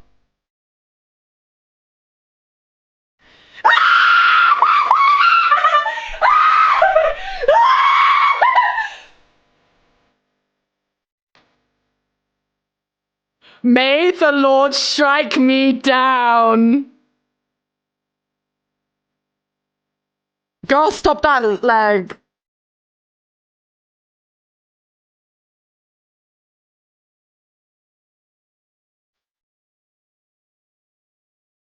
Fuck off. It was even funnier. There's two more. There's two more. And there was one where I thought I was so mask. I thought I was so mask. They put me in like there's a really popular clothing.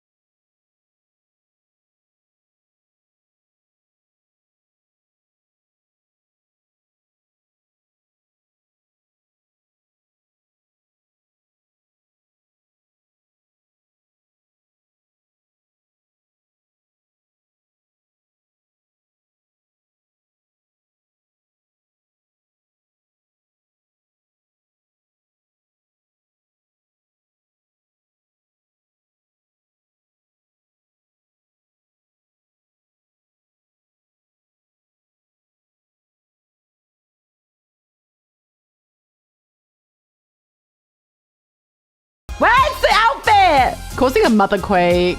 They made me walk into this really fancy hotel and walk.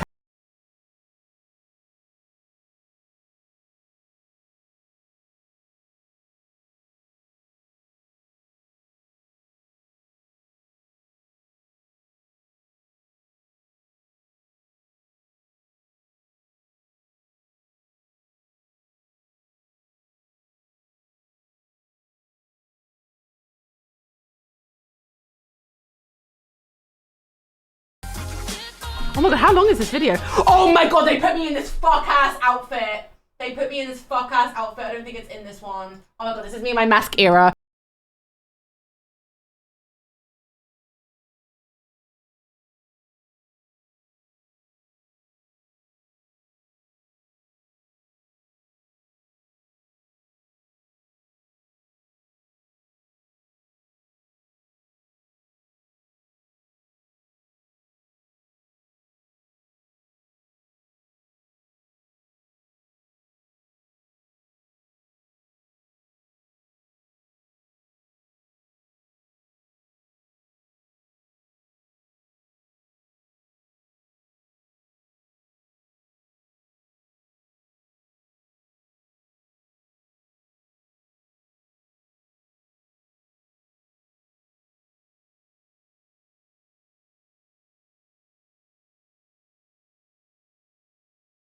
They do that to me and I'm being so serious. No, I'm being so serious. I did eat this one down though. This third one, the outfit, ate down. It's the leg up that's killing me. They asked me to do that. They made me stand like that. Don't get it twisted. I ate this one down. I like the stock footage of London. I ate this look down. But they made me wear these fuck ass heels that I couldn't. That dress was like $6,000. But they made me wear these heels that I couldn't walk in. And you can so tell.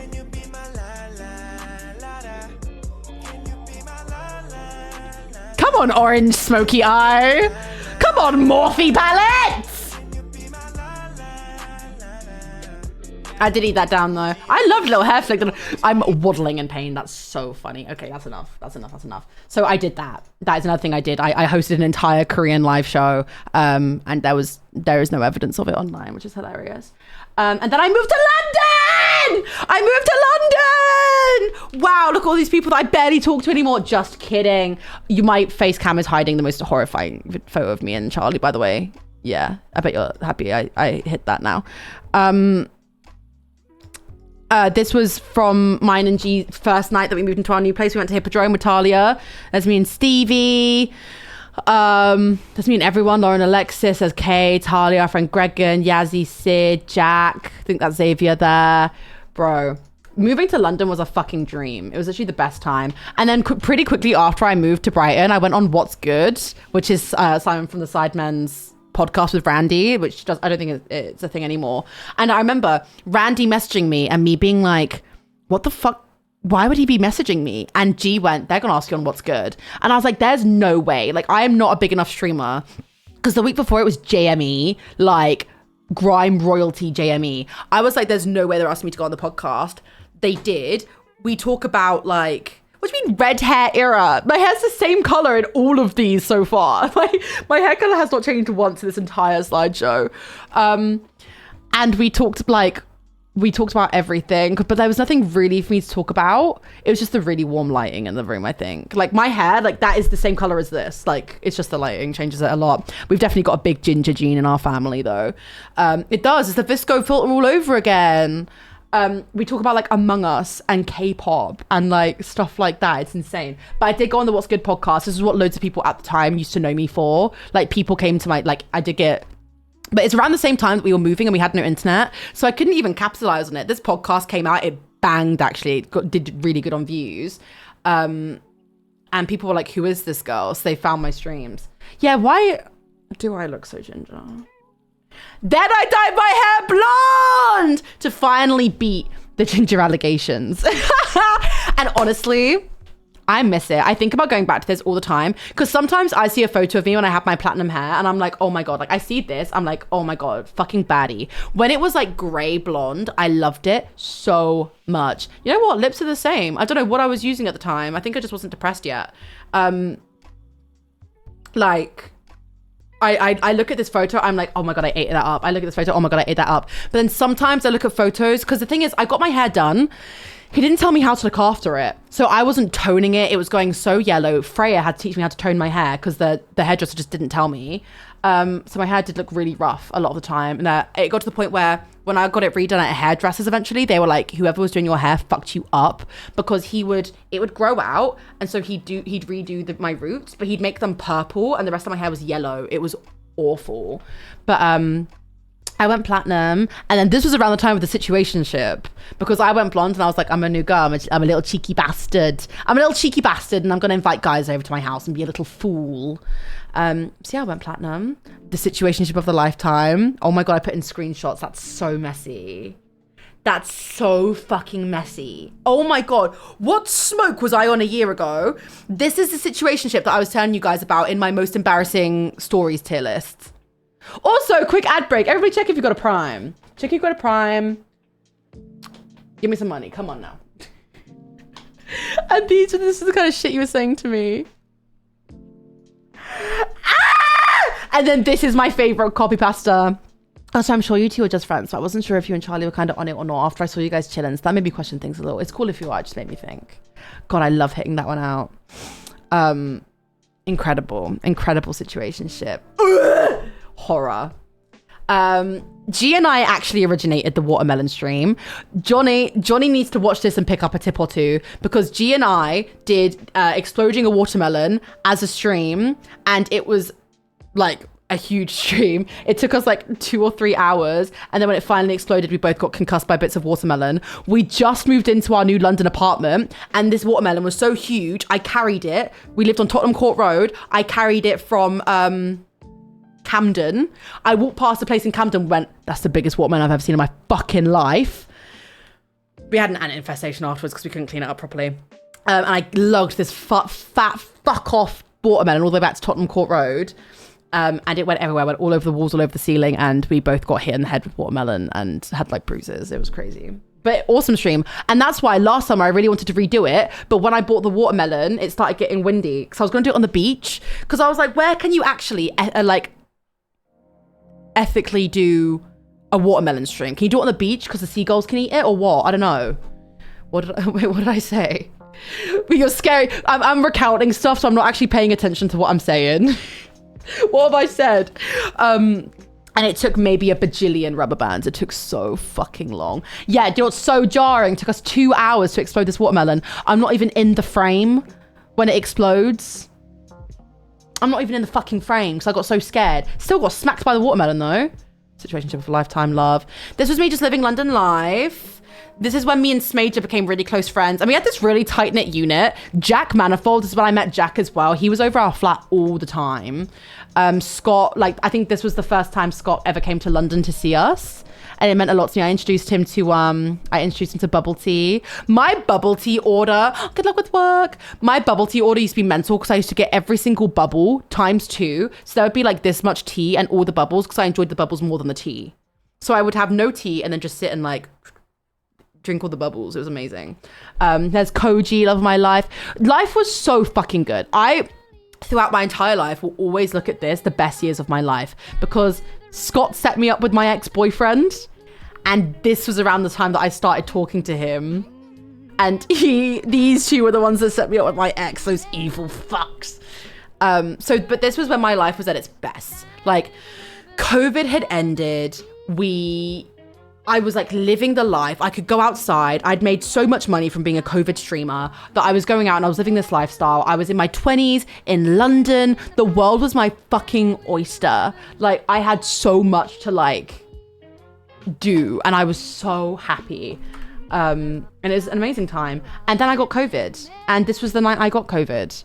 And this is the night of the Lauren Alexis football party that I met Freddie Badlin at, that I talk about a lot. Not paying tax credit is peak 20s life, period.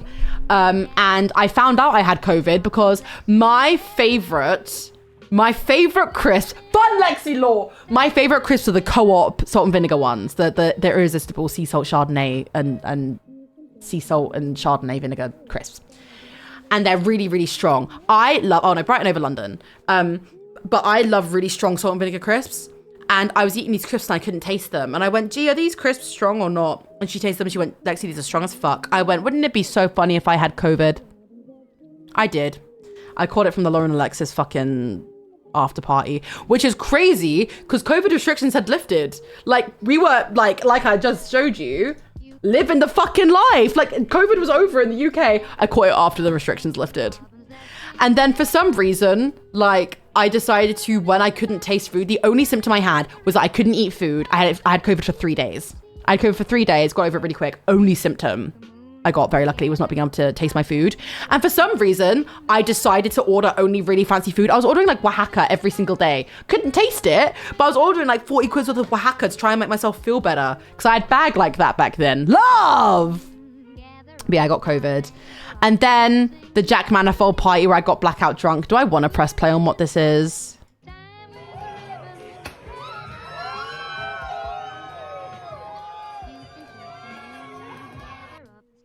That was, in fact, me, Jack Manifold, and Minx on the bar at Jack's birthday. I think it might have been his 19th. I'm not too sure. I don't know what year it was anymore. Maybe it was his 20th. Why was he just stood there? God, I needed to teach that man how to party.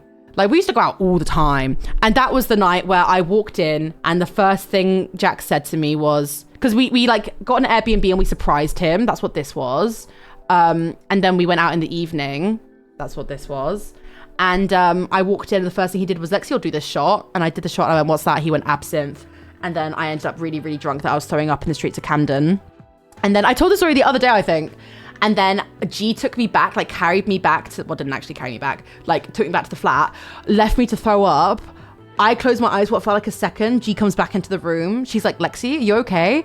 And I'm like, yeah, why? Because she'd left me on the phone with the guy I was talking to at the time, but I'd hung up because I didn't want him to hear me dry heaving.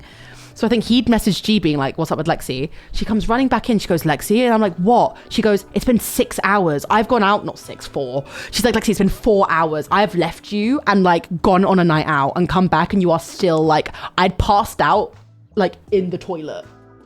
And she found me there again. Like, I think that's the most fucked up I've been in my life in recent history. And it wasn't even very recent, was Jack Manifold's birthday. Because I drank so much in the name of trying to buy everyone a round. Because every time I tried to buy the round, Minx would pay for it. Or would pay for it. So I kept trying to pay for a round. I got fucked up. I got so fucked up. And then the next day, my parents turned up and noticed I was wearing the same clothes. And they were like, did you get drunk? I was like, yeah.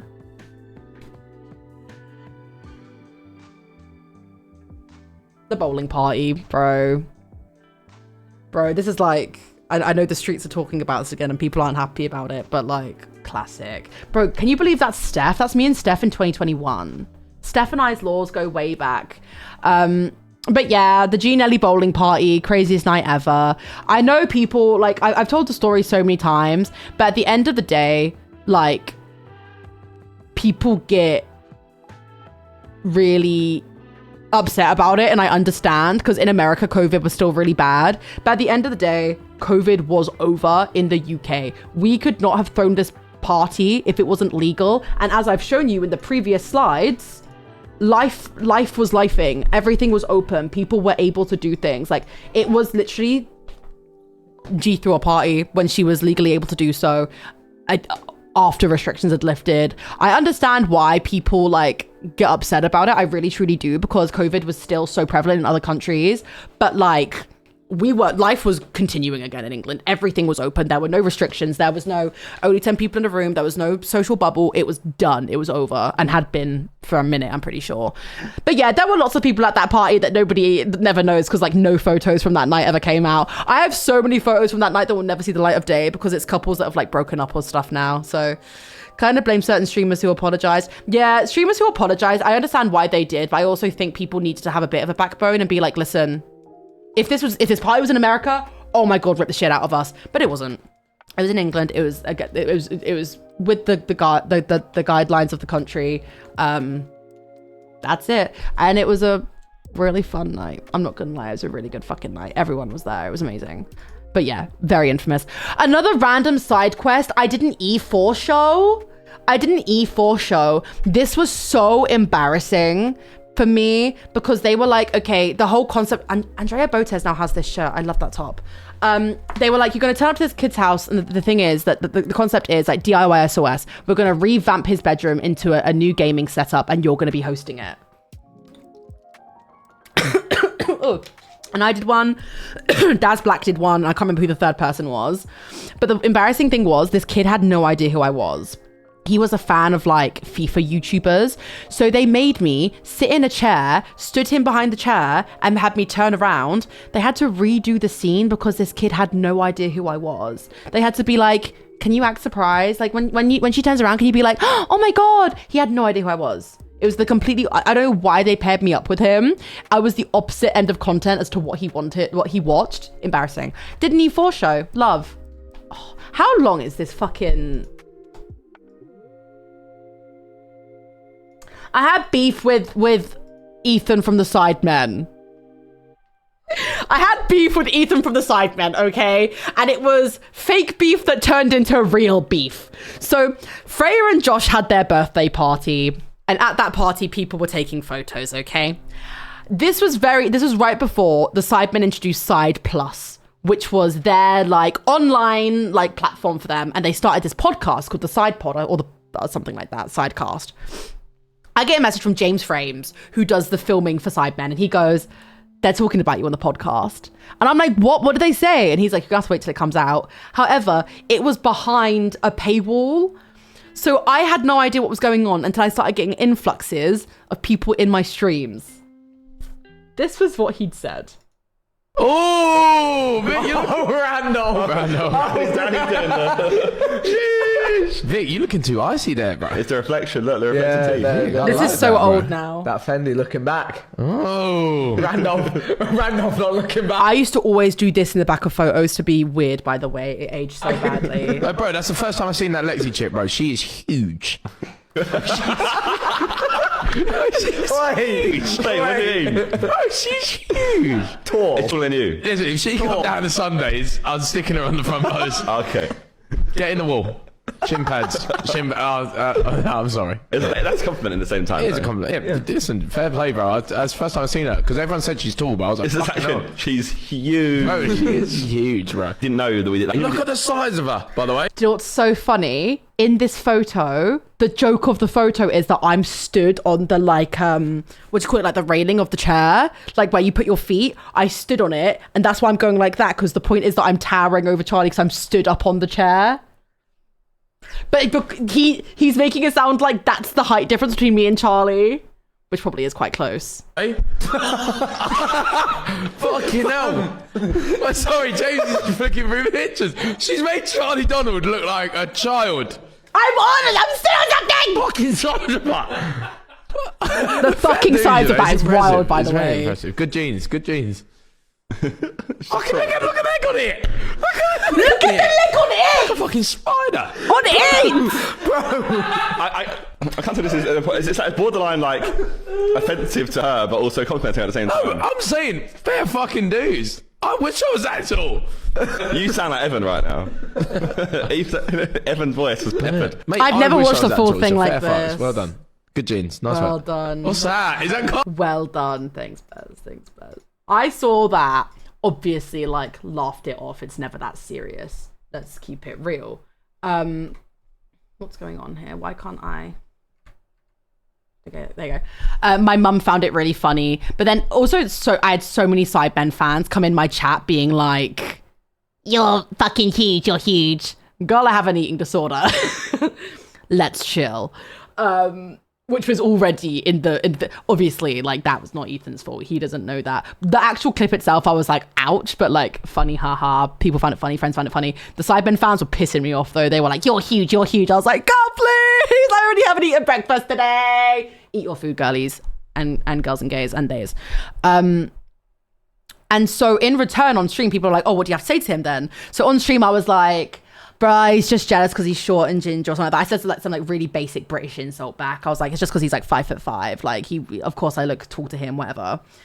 And so I go to, and then there was a Sidemen party that year. And so I see him at the Sidemen party and I go like, huge is it? Huge is it? And he turns around to me and he goes, and he walks off. And I was like, oh, he actually just doesn't rate me. He actually just doesn't rate me. Like that's bad. And so I actually just didn't like him for a while because I was like, bro, we've never spoken. You called me huge. And then when I come to joke with you about it, you then like blow me off. That's so embarrassing. For years, we were awkward with each other. And I love Faith. And I would go to parties, be talking to Faith, and Ethan would just be stood there. We never spoke for years. And then one day, I have been in Sidemen videos, yeah. And then one day I'm talking to Charlie, because Charlie was also used to be very good friends with Ethan.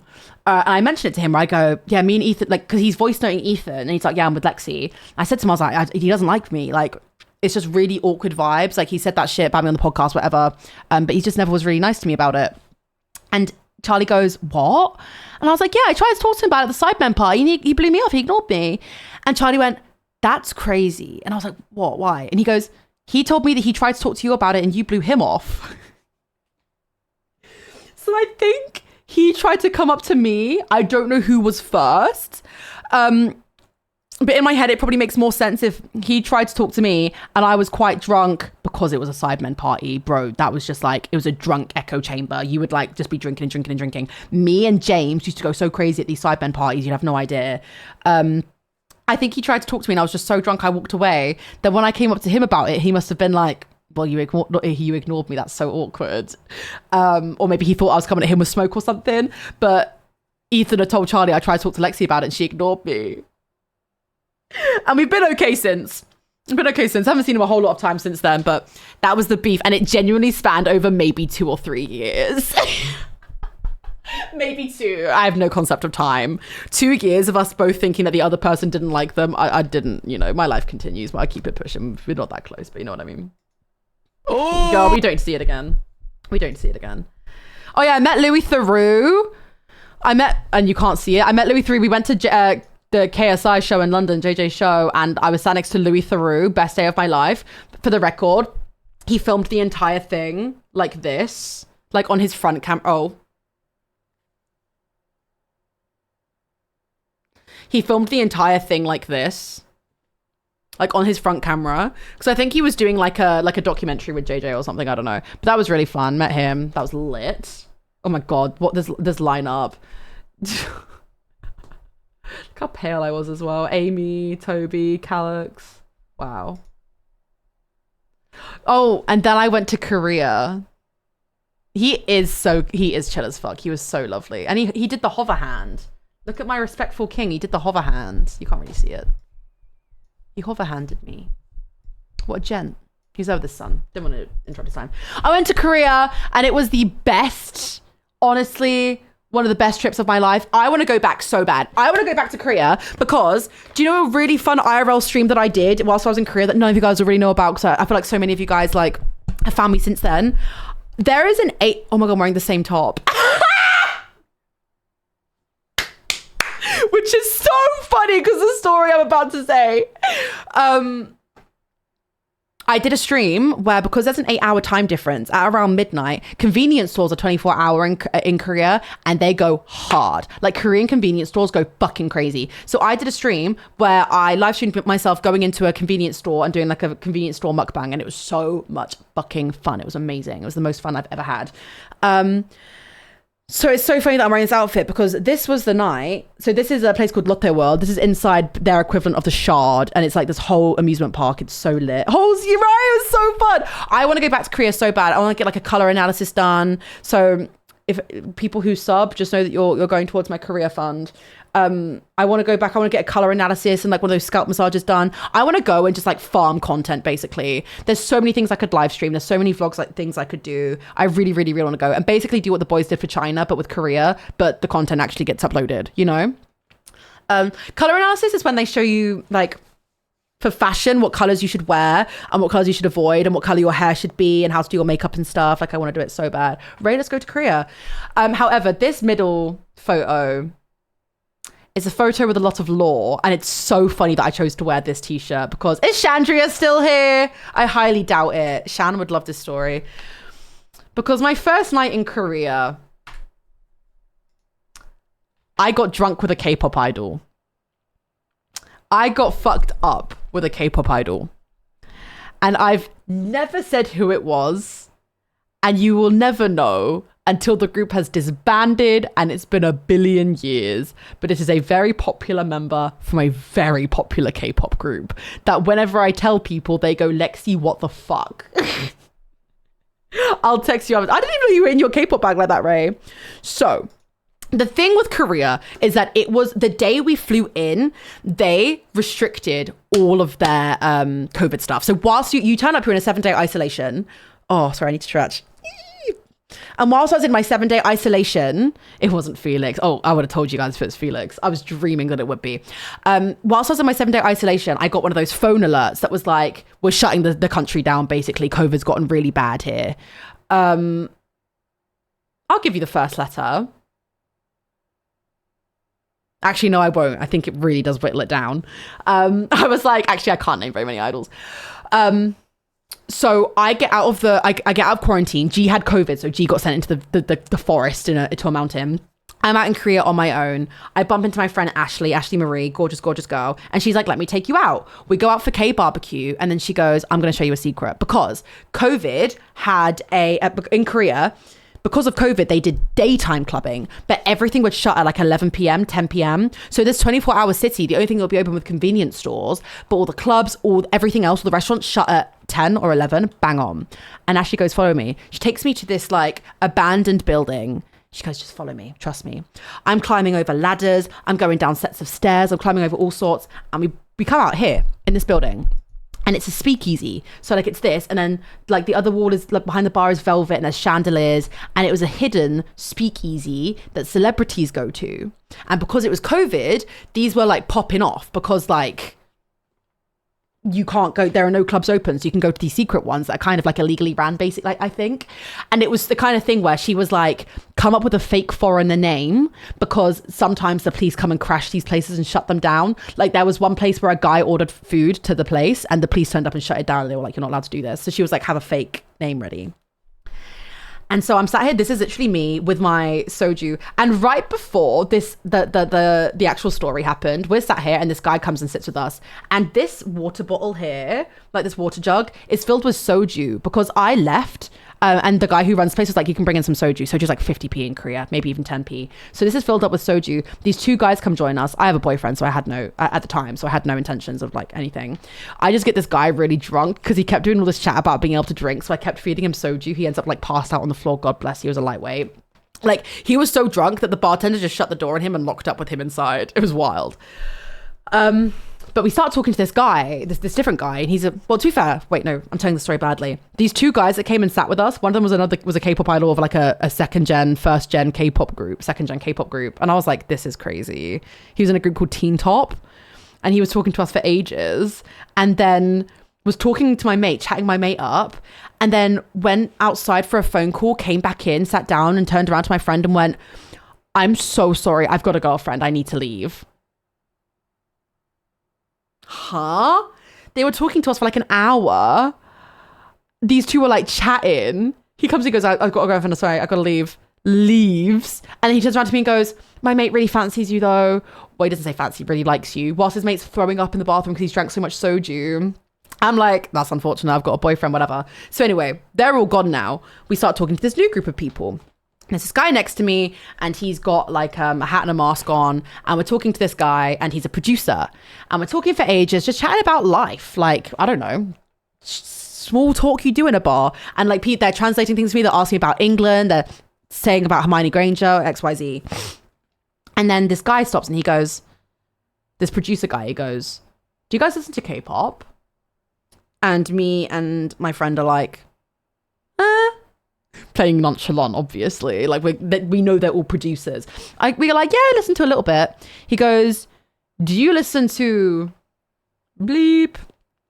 And as he says that, this guy who I've been making small talk with this mask and this hat on, well, not really a mask, he took the mask off, obviously he was drinking, starts going like, oh, bro, stop.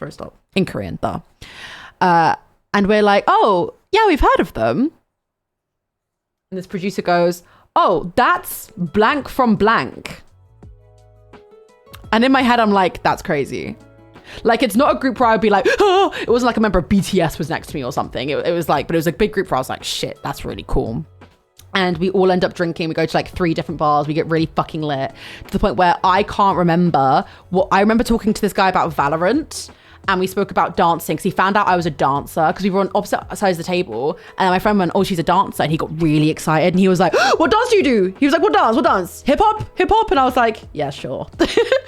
I went, yeah, sure, I do hip hop. I do hip hop dance. And then we spoke about Valorant for a bit. And he was teaching me phrases of Korean and I was teaching him phrases of English, whatever. I got so drunk. I have a vivid memory of drinking. We were drinking plain soju, Jinro plain soju. And we were shotting it and I couldn't taste it anymore. I was so drunk, I couldn't taste it. And plain Jinro tastes like fucking nail varnish. Like, I couldn't taste it. I was like, bang, bang, this is nothing to me. I don't remember anything else. I wake up the next day wearing this outfit, this top, with my little blue cardigan on, bag over me, my little Prada bag over me still. Wasn't even in bed, wasn't even out of my clothes, just sat up, still wearing my shoes. I'm like, what the fuck? I look over, I grab my phone. I've got a message from the producer going, welcome to Seoul. I'm like, what the fuck happened? He's like, you got so fucked up. I had to make sure you got back. Apparently he brought me all the way back to my hotel room. He was like, I waited whilst you threw up, and then when you passed out, I left. I was like, thanks, bro. Appreciate that. You weren't weird. Thank you. He was like, yeah, you are fucked. He was like, you didn't do anything embarrassing or anything. I think I just kept talking in like probably really bad Korean, as you would. I think I was probably just saying song lyrics because I was trying to like... But I remember the group, I still follow a lot of them. It was like some models, some like content creators, the K-pop guy and some of his friends, whatever. And I was so hungover. I had a 3-day hangover, the most hungover I've ever been in my fucking life. And I went to go have a shower, as you normally do when you're hungover, and I fell asleep in the shower. I curled up on the floor in the shower and went to sleep because I was so hungover. I think I sat for an hour in the shower. I then put myself into... Oh! Who's playing, Max? I don't know. I was going to try and have an early one tonight. Let's try and have an early one. But I go to bed and I'm so dead that the woman comes in to clean the hotel room, doesn't realize I'm in there, and because I'm not moving, so I'm so hungover and dead. When I roll over, she screams and she's like, I'm so sorry. She goes running out of the room. I think I scared the shit out of her. God bless. And that was all my first night in Seoul. My first, second and third night, because I was so hungover. It was the whole damn thing. But yeah, I got really drunk with a K-pop idol. And you guys will never know who it is until either they disband or get cancelled, or I'm old and out of the firing line. But the craziest part was, after a few nights, me and my friend go back to the same place. We go back to the same bar, and we're at this bar and we're chatting and we're talking about the night, whatever. Because she's talking about her side, because there was like a model that she was talking to that she fancied or whatever. And this group of guys come over and start talking to us. And after an hour or two, they go, do you guys listen to K-pop? I'm like, damn, does everyone around here say that? And we go, oh, yeah, sure. They go, do you listen to, and they say the exact same group name. We're like, yeah, it's actually so funny that you said that, because we were with one of the members yesterday. He like took us out and we like got really drunk. Wait, what is this? Is this an important link, or is this a fucking... Oh. I could... What time are you playing? I could, but I was gonna be good. Sorry, let me fix on the story. It's at 7. I'll see where I'm at. And they go, and we go, oh yeah, it's so funny because we were actually hanging out with the member of the group yesterday, and all the guys go really quiet, and they're like, what? And we're like, yeah, we were out with... My friend is like, yeah, we were out with him last night. He was really, really fun. Like, don't worry, he didn't drink too much. He was fine. They go, that's so funny because we're actually their manager.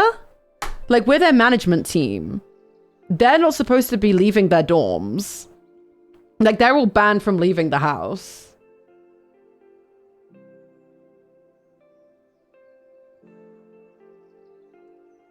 Shortly after this group came to London and I got given the opportunity to interview them.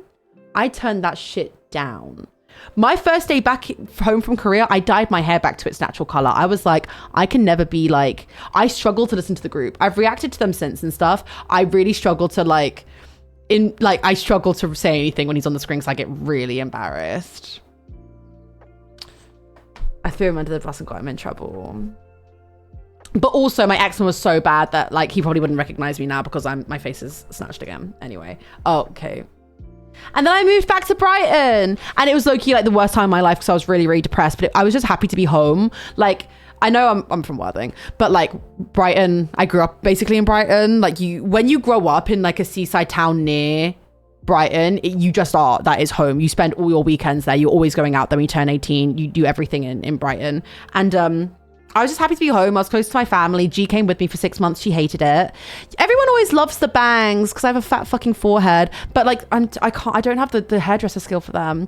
And it was honestly a time where, when I said yesterday, when we did the girly advice stream, when I was like, God, the love you feel when you're going through a breakup. Basically what happened is I was going through a breakup. And at this point, I hadn't realized that the relationship was bad. I was just like going through heartbreak, my first time. And like the love you feel when your friends lock in for you is phenomenal. I spent every day with G, with Nikki, with Rihanna, with Rue. Like it was the best, like, and the worst time. And it's almost like if it wasn't the context of I was so depressed and brokenhearted, it would have been the best time of my life because I was out all the time. My friends were always there for me. And yeah, it was a horrible, horrible time. And it was the beginning of a very long period of a horrible time.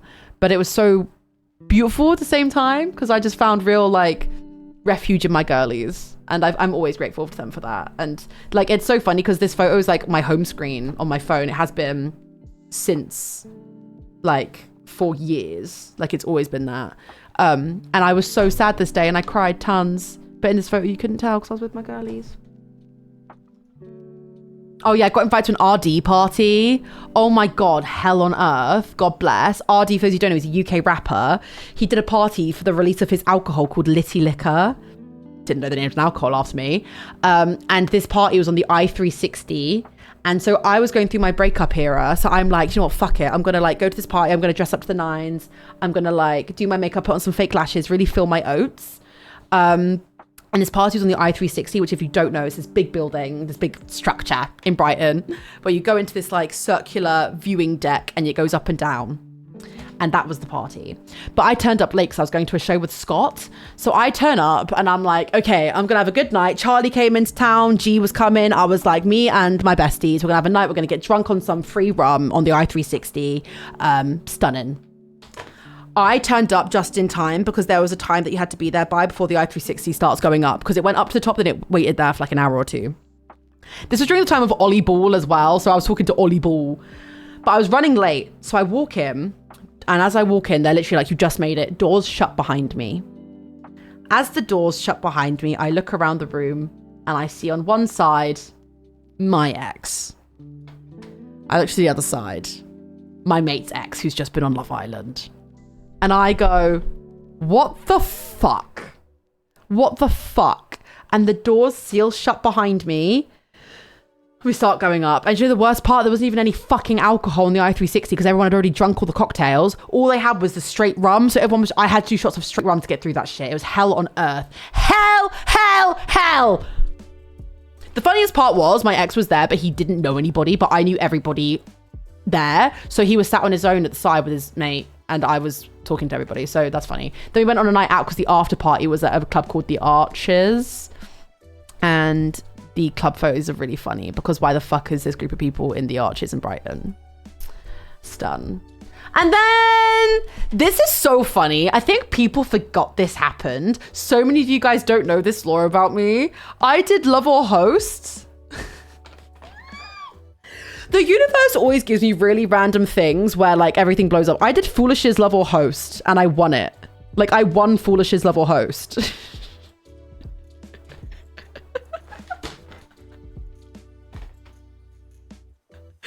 The clip of Toby finding that out makes me die.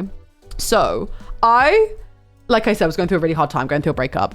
And I get like sent a message by somebody that I don't talk to anymore. And they were like, you should do this. And it was Love or Host. And it was like, I'd done Austin's show before. And like, everybody knew about Love or Host. Obviously, it was Love or Host. They were like, you should do this. And I was like, I don't know. Like, it's still a little fresh from the breakup. And like, it was, you guys know. I don't need to explain. I was like, I don't know. Maybe it's a bit disrespectful. And everyone was like, Lexi, lock the fuck in and like do Love or Host. And so I did it and I won it. And it was really funny because I was not taking it seriously at all. Like I was like, I'm not winning this. There's not a world where I win this. I'm just going to say some bullshit. And clearly it worked really well. It was foolish, but it was Carl deciding. It was Carl Jacobs deciding. So thank you, Carl Jacobs, for the raid. And I was just saying shit.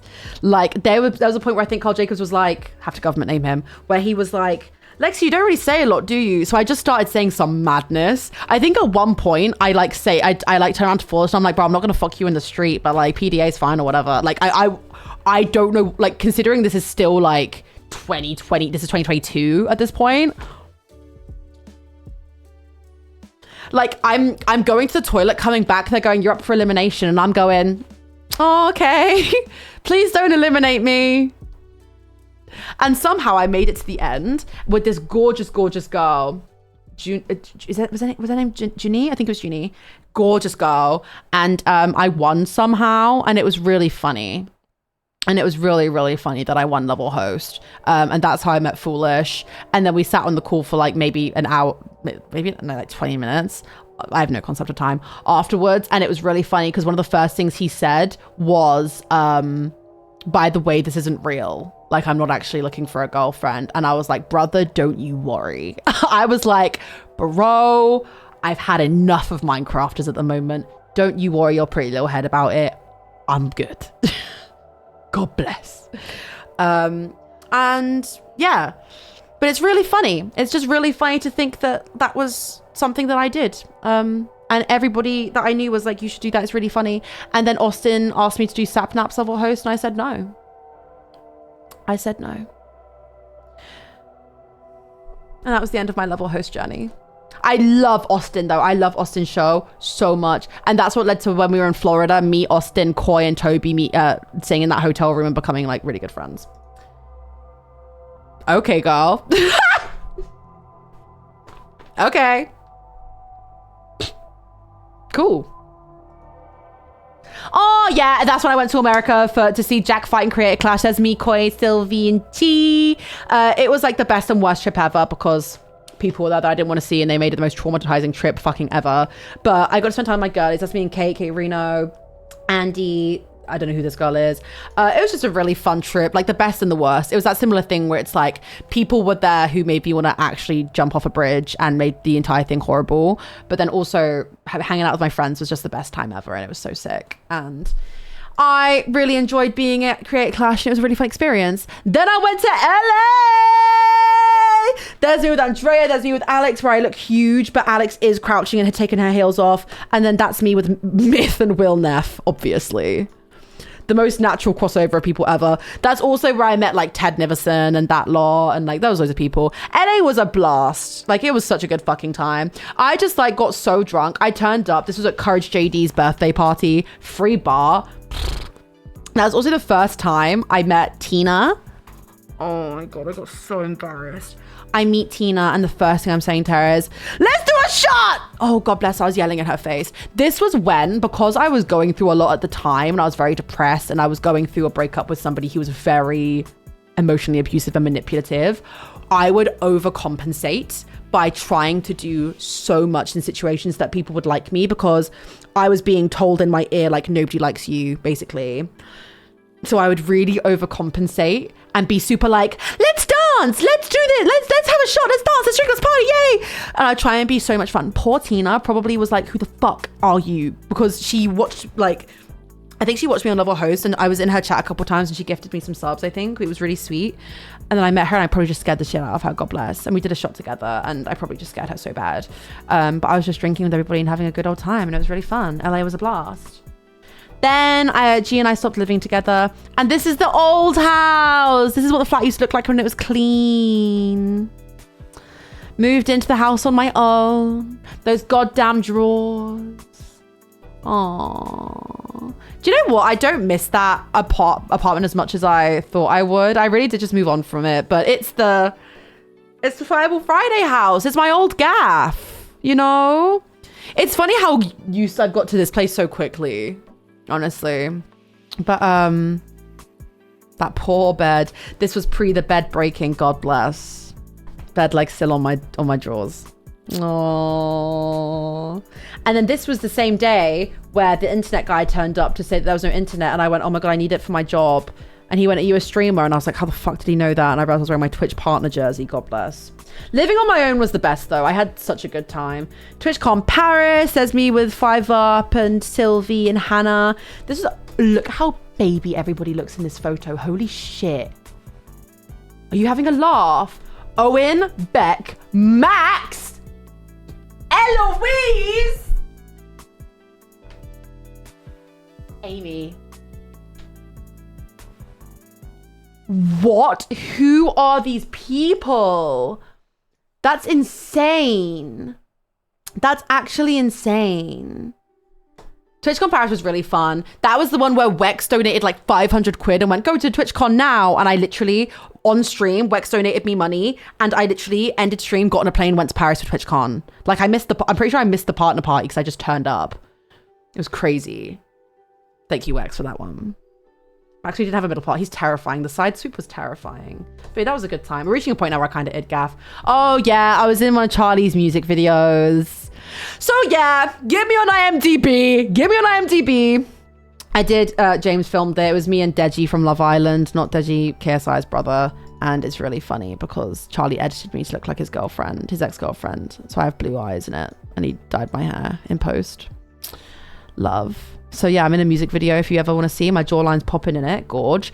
It was horrifying though, because I'm laying in a bed with a stranger, lying on him, and then Charlie's next to me going, hey, myself, I need in you. He wouldn't lip sync. He had to sing it. It gave me the ick. God bless Charlie. Love you though. I was in a Beta Squad video.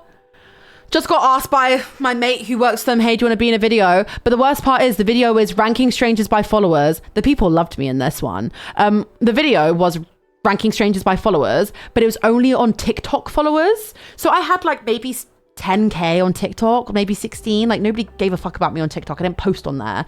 Mind you, I think if you actually added together all of my socials, I think I was actually way up in the rankings, and loads of the comments were like, I've Googled this girl, she has 250k on YouTube. But because I had like 10k on TikTok, nobody gaffed about me. But that was fun. It was really awkward. It was quiet. But hey, Nico Milana, goat. That was fun. Started the podcast. Holy shit. One in the chat if you know about this podcast. This is where the Dump Him shirt originates from. Wow, but it still had all its sequins on. Oh my God, so many of you guys knew about this. God bless. I started a podcast with my friend Amy, who I honestly don't really talk too much anymore. God bless. She moved to Thailand, I think. And we started a podcast called Just Your Type. It's still up on Spotify.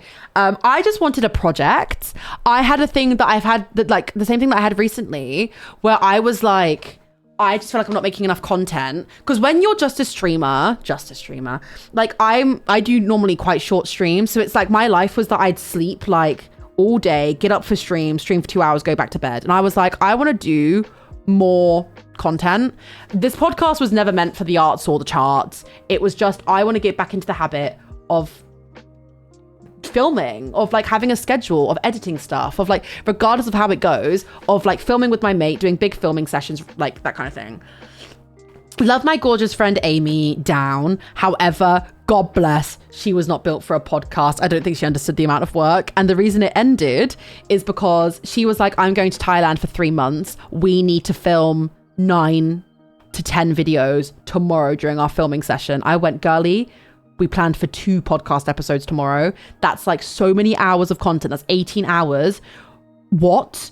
You've told me the night before that you want us to film 18 hours of podcast that isn't planned, and then also at the same time Twitter lit up in flames because of it was that January. It's January 2024, so Twitter also hit the fan. I woke up like I was hyperventilating. I had to message Amy being like, girl, we got to stop this podcast. So the reason it came to an end is because Amy went to Thailand and my ex got exposed and that's why it ended. God, it was really fun though. Like, it was a really fun time. We chatted shit. Like, that's the thing, like, that I love about having the girlies and doing the stream that we did yesterday, is that I love the Brighton Boys down, but it was such a different kind of content where I could just talk freely about boys and Hinge and dates and shit. Girly chat is just different. Like, I'm sure lads chat is, like, you know, different as well. Toby drama. I was in a Sidemen video. Toby texted me.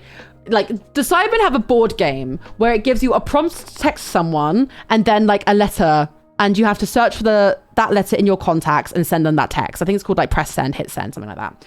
So I get a text from Toby one day that's like saying I'm madness or something like crazy. And I knew you wouldn't even last 5 seconds with me. So I knew he was filming because I had them all on B-reel, so I could see they were all on set. So I responded with a funny message, whatever.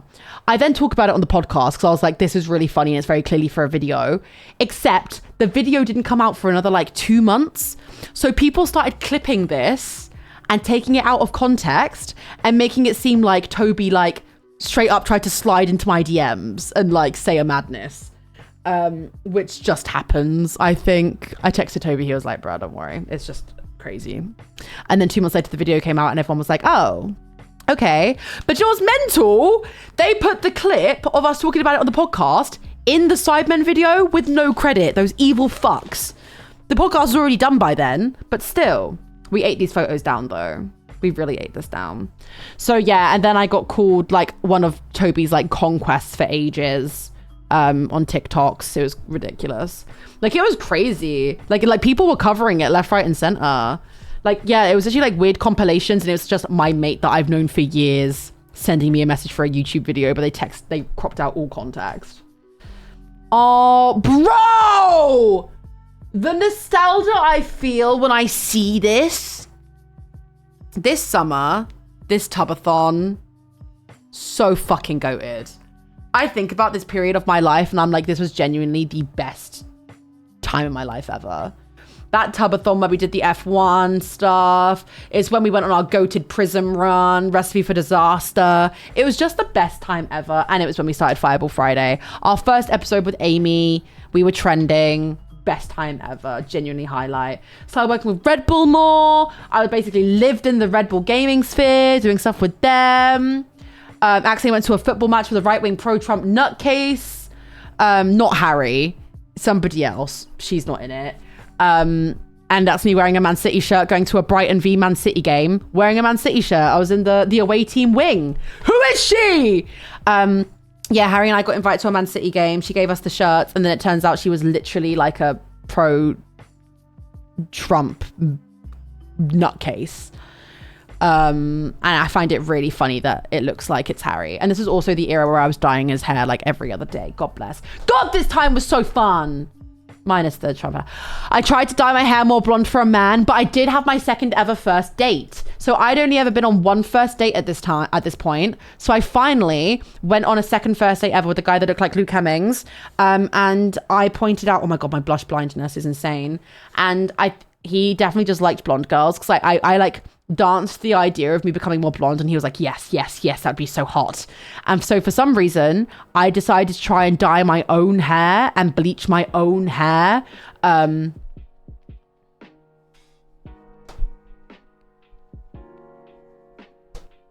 Right. I was at MCC.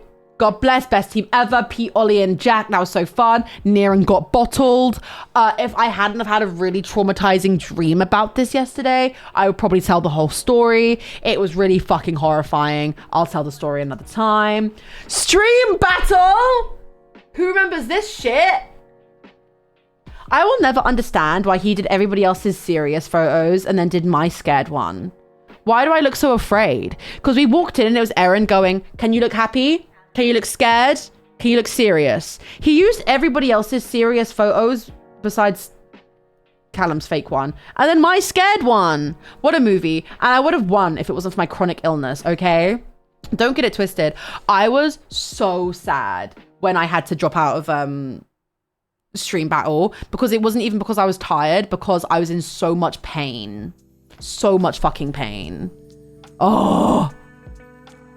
So sad. So sad. In another life, I won. Oh, and then that's just other points that I had to make. That I did make. And that was what Lexi said was important lore. I'm opening the floor to questions. I think that's everything. Just the only things I'd add would be like Sidemen videos and stuff. There we go. And it only took me 2.5 hours. In case you couldn't tell, towards the end I got a bit bored and it was all really boring lore, so.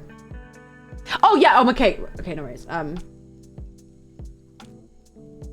Here's my Lexiemariex lore stream by me, Lexiemariex. So this is me when I was 15 years old. I would do it for you. I go, jump in a Discord call, baby girl. I'm about to tell you my entire life. Hi, how are you? Just a question I thought of. Hey, good question. I'm doing good, thank you. What am I adding to it from this year, from the last 12 months?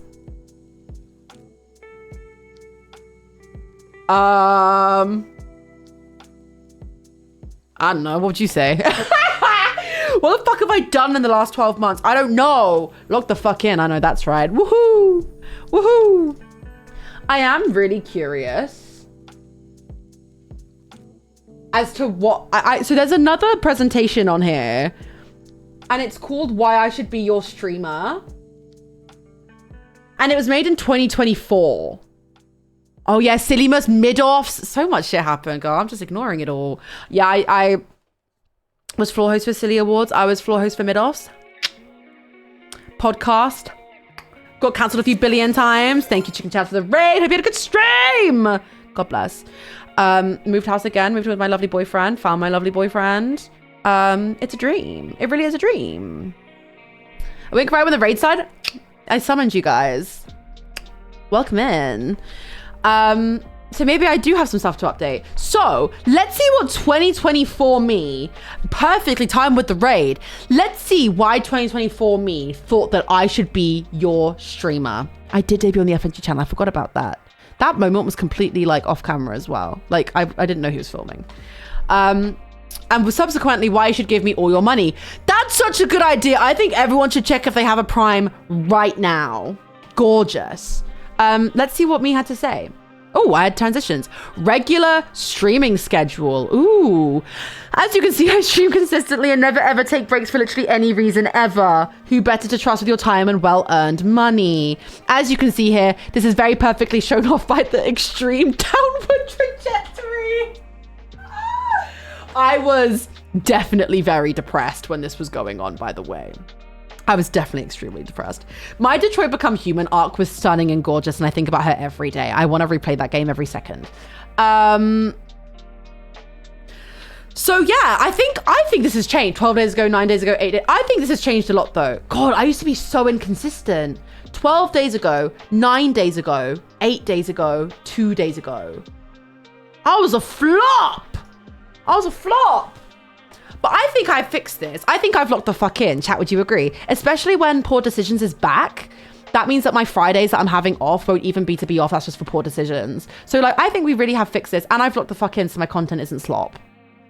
2024 was a different time. It was like the beginning of slop. I'm a new woman. So this is even more of a reason why you should trust me with your time. Thank you. Thank you again as well. The lock-in arc has been really fun.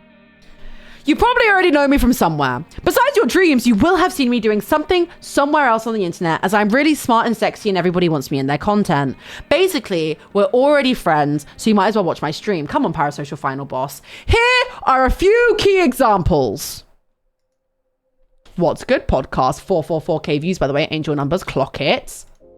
Absolute K-pop icon. Look at that, dude, look at those views. 2.6 mil, 2.4 mil, 1.9 mil, 1.8 mil, 1.4 mil, 1.4 mil. Who is she? I ate that shit up. No knife and fork, just my hands. Come on. Risley Bear. Oh. What a horrifying screenshot. I have such a core memory of, so I tried not to open the chat during Love or Host because people can be mean. Like there were people that, like the Junie who I was against in the final, gorgeous woman of color, people were calling me racist because they were like, say why Foolish should pick you and not the other person. And I was just like, hey, it's two beautiful women. I can't remember what I said. Or like, I think it was like who should get voted out. And I said Junie for like some reason. I think she said she had to go or something. And people were like, racist! She's racist! Junie's gorgeous. Does she still do content? I swear she did Streaming University last year. Or last time. Gorgeous girl. She was so cute. But as I look at the chat during the final, all I can see is my friends spamming the chat with Lexi is a Risley Bear. There were about 20 of my mates that were all watching live. They were all spamming it in the chat. Absolute horror. Anyway. Sidemen adjacent. This is that godforsaken video where Toby texts me. This is the video where Toby texts me. Not to be helped by the fact that I think the letter he got given, for who to send a text to was X. And the only reason I was there is because I put Lexi with a kiss at the end because I always do that. As a new chatter, all the streams says chaotic. Fuck yes! Beside men adjacent. Tubathon. You may know me from the Tubathon. Yes, those who know. Beta Squad video. There's one clip that people love from that video. It's when I introduce myself and I go, I'm a streamer. And because it was so quiet, I was so awkward, people loved it though. And I'm a streamer. Everyone thought I was really sexy. Stream battle again for being Tana Mojo. People know me for being Tana Mojo because this is the photo that went really viral of the bowling party. that Jago posted, Jack then reposted. And then when it went viral, Keemstar thought I was Tana Mojo and was like, oh my God, Tana was at G Nelly's bowling party. It was me. Me and my botched hair. Right. Oh. Oh my God, I'm so unhinged. There's no way I put that. Oh my God. When was this? You could tell when this slideshow was made was peak like I'm depressed as shit. If I don't laugh, I'll cry. So I'm gonna make a joke out of my trauma. Fuck me. There's no way I put that in there. Sorry, guys. G Nelly's roommate famously. See here, my hair looks cute. My hair looks cute here, and the blue looks stun. But just wasn't meant to be. God bless. But I was very famously G Nelly's roommate. And I'm one half of the best show on Twitch, soon to be coming to YouTube. We're going to see a new venue tomorrow and see if the set works. I guess. Maybe. Twitch.tv/Fireball Friday TV, even though we're not going to be live streaming again. God, even in that screenshot, Max looks so young. Max really hit puberty, like out of nowhere. #1 K-pop cover dancer, love. And I'm hot. Duh. Come on now. Damn! What happened? I'm really eating it down in those photos. Yes, ma'am. I actually really love my job. Here's me. Why is Harry stanced up like that? What the fuck? Why is Harry stood like that? That's so horrifying. Here's me looking really happy doing my job. God, that blush color was so ugly. God, why was I doing my blush like that? The blush lines was so real. That's so ugly and chopped. Oh, thank you for listening. Please follow. So if you're not following already, make sure you are. Come on now. Let's get it started.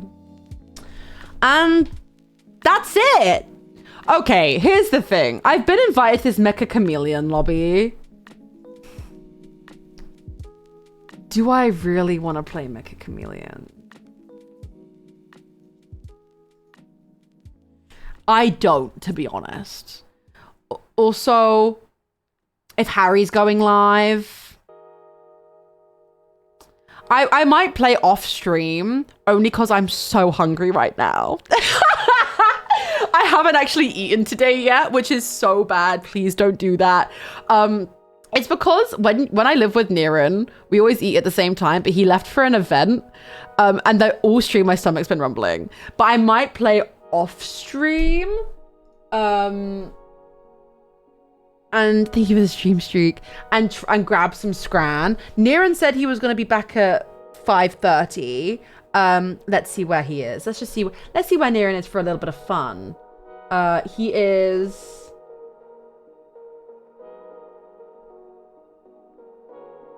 Hey! Nira?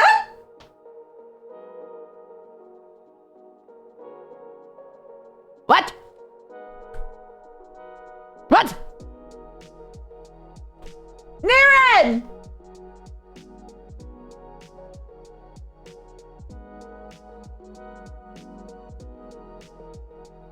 Mama, what? What the hell? He came back, he just snuck back and I didn't know. I do really want to play more Mecha Chameleon though. So should I maybe do a... I do want to play... When did you get back? Yeah, when did you get back? Like half an hour ago. Oh my god. Come on. Yay. Yo. I didn't know you were gang. back. How we doing, chaps? Yay. How's See, look, life? they were saying that you didn't have the decency to grace the stream with your presence. I'm sorry it wasn't early. I just didn't want to, I didn't want Yeah, to you should have bought you interrupt. food when you got back, literally. I haven't yeah. eaten today, you know. I told you to eat when I left. There's nothing to eat in this house. Oh, a little sandwich I or was something. busy Little doing my meal. job.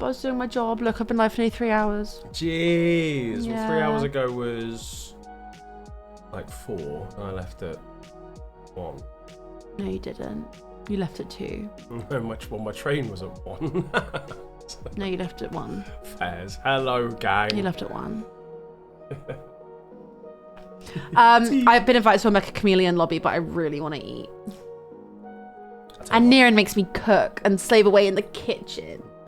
So I'm going to have to go and cook my dinner, otherwise I'm just not going to eat all day. Why don't I get you like a little mini something? What's a little mini woo? A little something to put you It's on. okay. So you can do... No, because Harry's going to go live and steal all my lovely viewers. And I'm going to... It's going to be evil. You can play Mecha. Who would you be playing with? I think it's like... To be fair, it's like Jack and Harry and Max and stuff. It's a lobby that can very much be made again.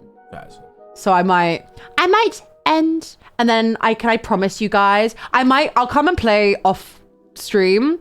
So I'll still be, thank you. I love you, chat. So I'll still be like, I'll still probably join the lobby, but just off stream. But to make it up to you, next week I'll do a Mecha Chameleon lobby, but I'll think of like a fun twist. Mecha Chameleon, but every time I get caught, I do a shot. Yeah. Okay. I'll join as well. We'll do that. I'll try and plan a really fun lobby. Because I really want to try and hang out with some more of, like, I play games with some of my EU friends a bit more as well. But Zoil's playing as well. Oh, that's such a fun lobby. Is Zoil live? Do it.